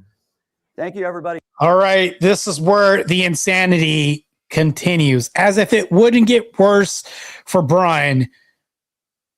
Buckle your seats up, ladies and gentlemen. He then begins to dig this hole even further. Thank you for being here. I do a lot of shows that are way far to the right. I'm happy to do them, regardless of whether people agree or disagree with me. But I'm going to talk about something now very serious. And it's an emotional thing. And when I was doing debate prep for this debate, I learned of a horrible story that I am very sad to hear. That you had lost your 10-year-old son in a car accident, and my condolences to your family. It's awful. And unfortunately, we have something like that in common, Rachel, and I am truly sorry that happened to you. I wouldn't wish that upon anybody. When I was 12 years old, my whole family got into a very serious car accident. I lost my grandmother. Proceeds to make it about him. This is the worst scumbag shit. What a low life. the reason why my sister passed away a few years ago, because of Lion crying Brian. This is where the crying part comes in. her injuries. And I learned at a very young age how precious life is. What does this have to do with feminism? Life is really short. And again, I say again, how sorry I am that your family had to go through that. It's horrible. And the reason why I talk about how short life is. What a fucking scumbag. I don't want to tell you guys what to do. I don't want to tell you guys. She never made that argument of telling people what to do. This never came out of her. She never uttered anything remotely close to this. Guys, that you can't vote because you're poor. I don't want to tell you guys that you can't be in. She said the poorest people are having the children, which refutes this whole thing. And she never talked about people not voting because they're too poor. She said people that aren't contributing. Even poor people contribute. The low class do contribute because even they pay taxes to some degree. This guy is such an idiot. Crazy. In the workplace. If you want to be a doctor or a lawyer or a stay-at-home mom with kids, I think that's all great. I don't want to tell you what to do. When I was 14 years old, my dad introduced me to two radio hosts, Howard Stern and Don Imus. I didn't really like Don Imus very much. I said, Dad, I want to be like that. I want to be on the radio one day. And my family supported me. And I had to work really fucking hard, pardon my French, to get to where I am, to be able to even do something like this, to be able to go on Pierce Morgan, to be able to do those things. And I'm very humbled by that. Peddling his show. Everything is about him. Just really low to bring up tragedy in other people's lives, to just peddle your radio show and peddle what you're trying to, like, this is just one big advertisement for him and his whack ass radio show. Just crazy, if you ask me. But it wasn't because I'm a guy. It wasn't because I'm a male. It's because I worked my ass off, which I'm still doing every day. And if a woman listens to their dad growing up and they want to be a radio host, or they want to be a doctor or a nurse, or maybe they're poor, but they're still involved in politics and they want to vote, I say, do what makes you happy. Live your life. Don't listen to somebody, no matter what religion they are or who they are, tell you what to do with. Good to see you. So what? So what's this? This is like Joe Pesci graveyard scene, Lethal Weapon. I don't even have the words. This guy is saying a lot of words, but saying nothing. Insanity here. Your life. I'm doing what I'm doing now because I worked hard. It has nothing to do with my gender or because I'm a woman. Or because I'm a woman? Was this a gender reveal here? What? What did he just say? It's nothing to do with my gender or because I'm a woman. What? This sounded more like a gender reveal than anything else. Did I hear this wrong? Anyways. We all have tragedies in life, and I'm sorry for yours. 30 seconds. And I wish we didn't have that in common because it's awful. Don't let other people tell you what to do. I know there's a lot of people in this crowd that probably disagree with a lot of what I said today. And listen, that's okay. We have the freedom to agree or disagree with people. That's what makes this country great. But we're all human beings. I'm not perfect. I make plenty of mistakes. I've made plenty of mistakes in my life, and I've probably said things in my life that I regret, but I own it. And we're almost done. They said time, and the super chat goal is left at $65. You guys can super chat the gay away. And if you super chat, it means you especially don't like Brian, which I don't either. So super chat the gay away. This also helps to throw off the Brians in this universe as well, too. Let's continue. So thank you all for being here. 5 seconds. Thank you all for being here. Thank you, James. Thank you, everybody, for coming out. I appreciate it. And I wouldn't have it any other way. I love having good debates, and I appreciate all you guys being here. Thank you very much. This wasn't even a good debate on your end. Not even a debate. Like, good and debate don't belong in the same worlds when it comes to what you guys did here for you, Brian. We could go over to Rachel for her 3-minute closing as well. The floor is yours, Rachel.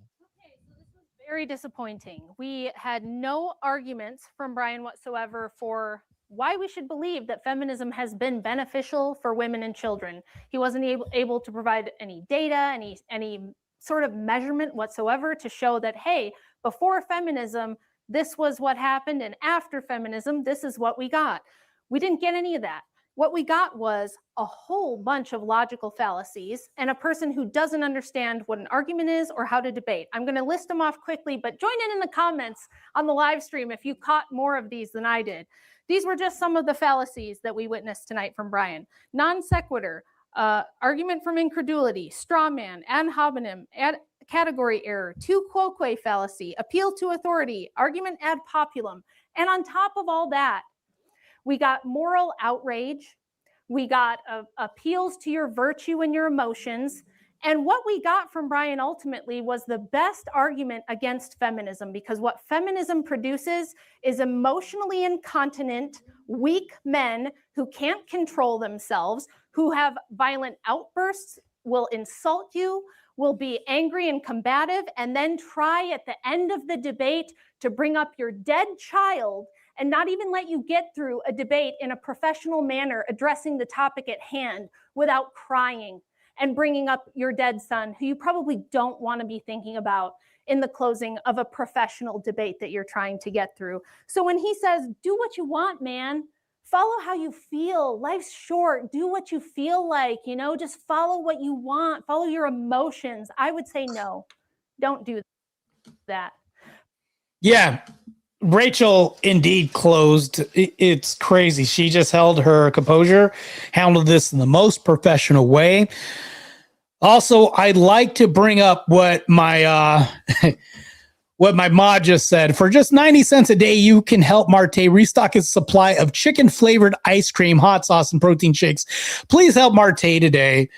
Yes, I should play some sad music right now, with commercials of just flies buzzing over my eyes right now as if I'm in some third world. You know what? I'm not. I'm in a first world nation. Let me shut up my entitled ass, because I live in the United States as an American citizen fighting on behalf of the Republican conservative side while being black. How coonish of me to do so, which means that I'm one of the few blacks doing so. Anyways, contribute to This Is My Movement. I'll be debating Tyler, matter of fact, from Tyler, not Tyler TV, but your average debater. I don't know if you guys have seen him. He's been on Grid's channel. We'll be debating that I'll be debating that America should not be supporting Israel or another foreign nation, and he'll be the affirmative that we should be doing this or helping Israel's allies. I'll be doing that debate pretty damn soon. Also, big shout out to John Kell for closing in this down.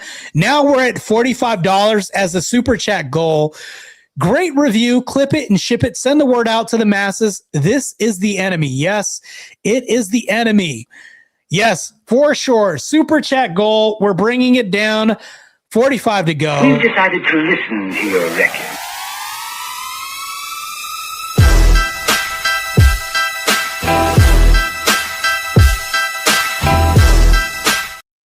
Yes, as he said, clip it and ship it for sure. We appreciate you, John Kell, as a friend of the channel, for your 20 dono. Let's continue. We are almost done. Rachel had a great closing, by the way. The guy just never had a debate. She was basically just beating on disabled people. Must be the pastime we all must engage in. Anybody, if you guys can call into his show, I'd love to hear that, and I'll do a review on that as well too. If you guys are interested in debate reviews, let's continue. Find a strong, virtuous man in your life who knows how to hold boundaries and protect you, who can control his emotions, who can be the force of Yes, that'll be my next debate. Yes, Tyler, average debate enjoyer. That's his name, Tyler. I'll be debating Tyler on this debate prompt that we should not be aiding Israel or allies with Israel in this war. Matter of fact, I'll even ask you guys a question, not to give the game away completely, but have we ever helped out an ally and that been a sustainable endeavor that we've ever done? I'll answer the question. No, it's never been sustainable. I don't see that in the foreseeable future. As a matter of fact, Tyler, if you're watching this, good luck to you. I wish you all the best. Hank for a big 5. I agree. Great review. Also, am totally not into dudes. Yes, of course. Yeah, thank goodness. Yes, this means that you're keeping the gay away. I appreciate your super chat. Let's continue. Strength and stability that families need that we don't have anymore. Don't be a male feminist like this. Don't be this emotionally incontinent, just going all over on a tangent, unable to control your thoughts, unable to control your emotions, just spewing and vomiting emotional appeals to people in the middle of a professional debate, bringing up dead children, bringing up your abusive ex-husband. Be the kind of person who can actually handle getting up here and having an argument, making an argument, sticking to the topic, controlling yourself. And the fact that I, a housewife from the Midwest with no college degrees, no professional training, am better able than him to do that, just shows you this is the kind of men that feminism has. Yeah, John Kell, that's one thing I got to do. We're going to go ahead and try to get a quick review done. I'm going to go ahead and clip it, and I'm going to try to make it like 5 minutes long and make it really concise, to the point, and entertaining. That'll be uploaded to the channel shortly. Grumpelstiltskin says, male feminists just gay with more steps. Yes, I agree. Totally. Has produced, and this is why society is all messed up.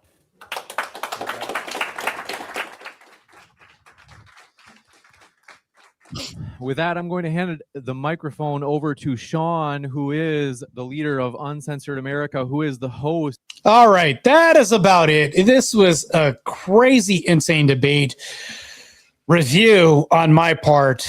Yeah, insane. What it Relentless says, 8-minute minimal, so there can be ads. You know what? I'll make it 9.5. How about that? We'll do like 9.5, and then that's it.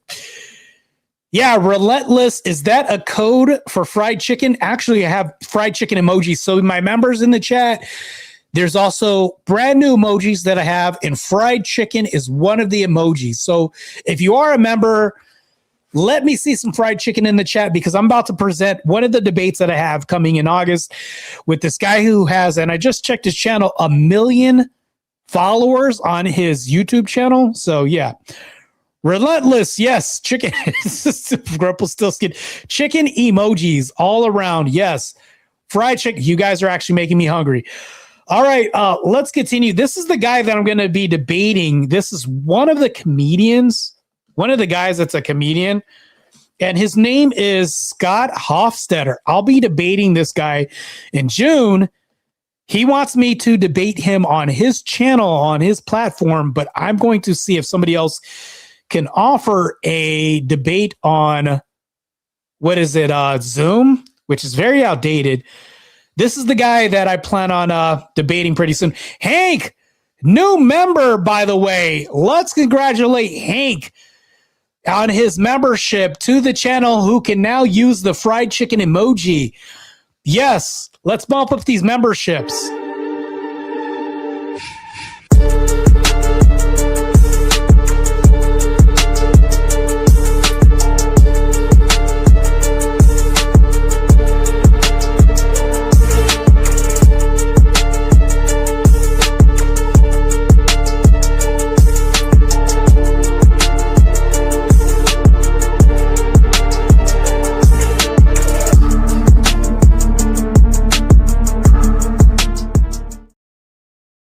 W to the stream, W to everybody else, and W to the new member, Hank. By the way, congratulations on the 2 new membership.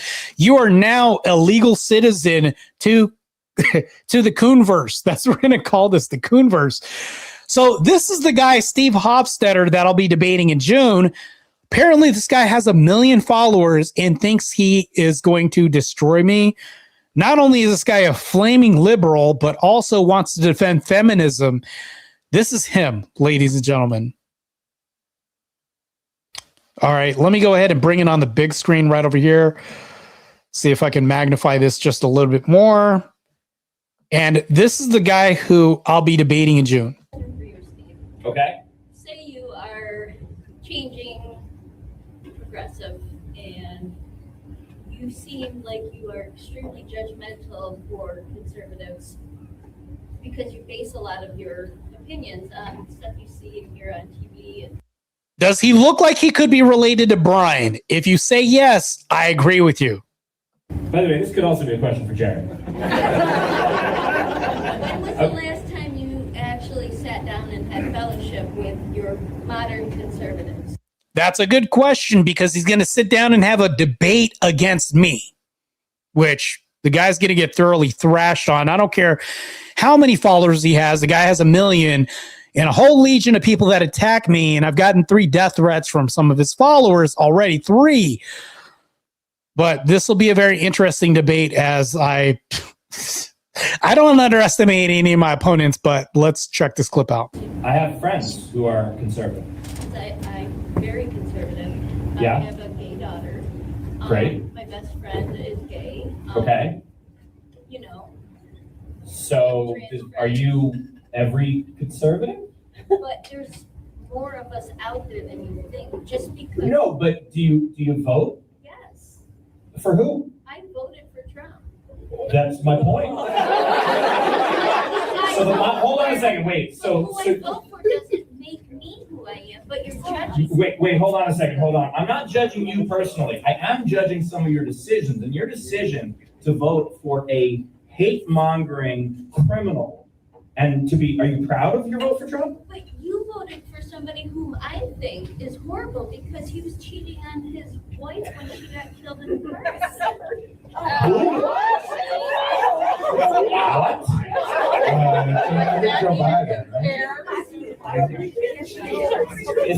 Is this your first day on planet Earth? So I don't know what this guy thinks. I think he thinks it's probably going to be a roasting session in our debate. I'm going to thoroughly destroy the shit out of this guy. I can't wait to see this guy in June. He's going to be utterly wrecked when I debate this guy. So we'll see. It's just crazy. Yeah, Hank says he just insults the crowd the entire set. Yeah, so we'll see what happens. It's so crazy. This guy's going to be destroyed thoroughly. I'll listen to probably a little bit more of this before I take this off the screen. Hold on a second. Hold on. I mean, wait. Just a moment. Can I answer your question? Okay. So if I am to understand you, you are upset that Joe Biden has been accused of cheating on his wife. And yet... You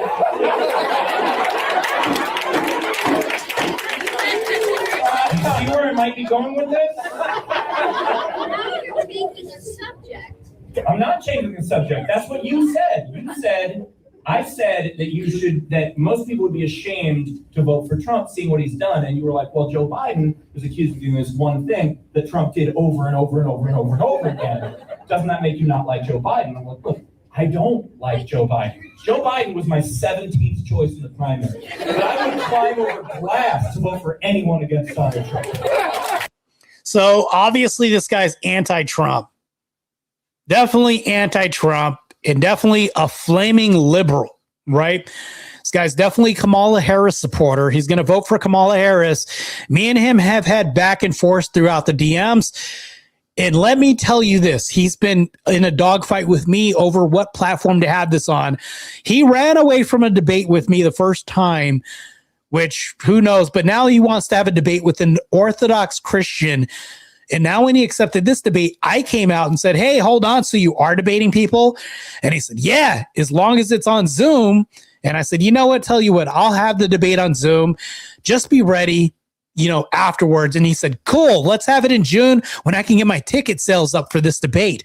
Oh, so you want to sell tickets for this debate, for this whole, what is it you want? Oh, it's a charity for a liberal charity that I have. It's whatever. Anyways, you want to make money off of this? Cool. You can make money off this fat ass L that you're going to have to take in June. So that's what I'll be debating in June. And this may be Brian Shapiro #2. So I look forward to seeing this. He's going to be debating pro-feminism and I'm going to be debating anti-feminism. So wish this guy good luck because he's going to need it. every little bit of luck, because the roasting bullshit's not going to count. It's not going to cut it for debates. He can try to be funny all he wants to in this debate when he's getting thrashed left and right. I don't care how massive his fan base is. They've infiltrated my DMs, and I wake up to like 56 from his people today. Yeah, it's nonstop on Instagram and everywhere else in X where I'm getting these DMs. Oh, and that's just 65 waking up on Instagram for me just saying, oh, Scott, are you going to run from another debate? So anyways, this guy thinks that he's going to body me in some debate. Granted, I tried to do research on this guy, and he's only been in one debate that I've seen. But the rest of this is like just stand-up comedy that he tries to do, roasting crowds. Yeah, good luck, Steve. If you're watching this out there, I wish you the best. May God and Christ have mercy on your soul. We go one-on-one in June. So, yeah, gonna be crazy. Yeah, Grumplestillskin says comedy. Yes, whatever you call this, he calls it comedy. Yeah, insane. Grumplestillskin says, watch out, smells like a trap. Yeah, I expect the worst out of these people. For sure. Says he is anti-testosterone. Yeah, for sure. Insane, man. It's crazy. Just charity to buy tampons for trans women. Yeah, I don't know what this guy's plans are to try to go ahead and beat me in a feminism debate, but I suspect it's probably going to end up the way of the Rachel Wilsons versus Brian Shapiro's in that regard. So, like I said, I wish Steve Hofstetter good luck in his endeavors. I don't see videos. It looks like shorts that are turned into videos on his channel, but the guy's got 1 million subscribers. You know, kudos on your 1 million subscribers that you have on your channel that I see. Hold on. Let's go to his channel. What is it, Steve Hofstetter? That's what we see right here. Yeah, 1 million subscribers. So what we see right here, 13.1K videos, and the guy has tickets, a full calendar, and whatnot, whatever. Anyways, this guy is going to be the next opponent for June, but also your average debate enjoyer is going to be the next debate that I have coming up. That could be before or after the vibe debate against Vibe on force doctrine. I plan on winning all these debates. The toughest opponent that I'm going to have, and I'll be frank with you, is going to be your average debate enjoyer. Tyler is going to be probably the toughest one of all because he's actually good. Kudos to him. And yes, I am going to say the guy's actually good. And I've been waiting for somebody that's actually good because I've been facing off against your Menars, your Sircars, and people like that. I've been steamrolling these guys lately, and I need a challenge. Tyler may be the only person ahead of me in these 3 debates that I have coming up. It's actually going to challenge me to grow as far as a debater. That's about it. But we'll see what happens. This has been a great debate review. I appreciate everybody for attempting to nail down this $40 dono goal that I have here. We'll see what happens. It's been a great time, and I thoroughly enjoyed myself. Hopefully you guys did too. And that is it for this debate. My screen is blanking out on me. Hold on real quick. Try to get this back up. And my screen has frozen. Cheese and rice. And we're out, ladies and gentlemen. See if I could try to close this out real quick. Crazy. Good Lord. Well, hey, you know what? There's no time like the present for this whole thing to stop. Go ahead and see if I can close this out real quick. It's insane. You know, usually, I don't know if you guys can still hear me here, but usually I try to close out my whole screen and everything. I'm going to try to do that right now. Give me 2 seconds, ladies and gentlemen. Don't even know if I could do that. Hold on. See if I could do that real quick.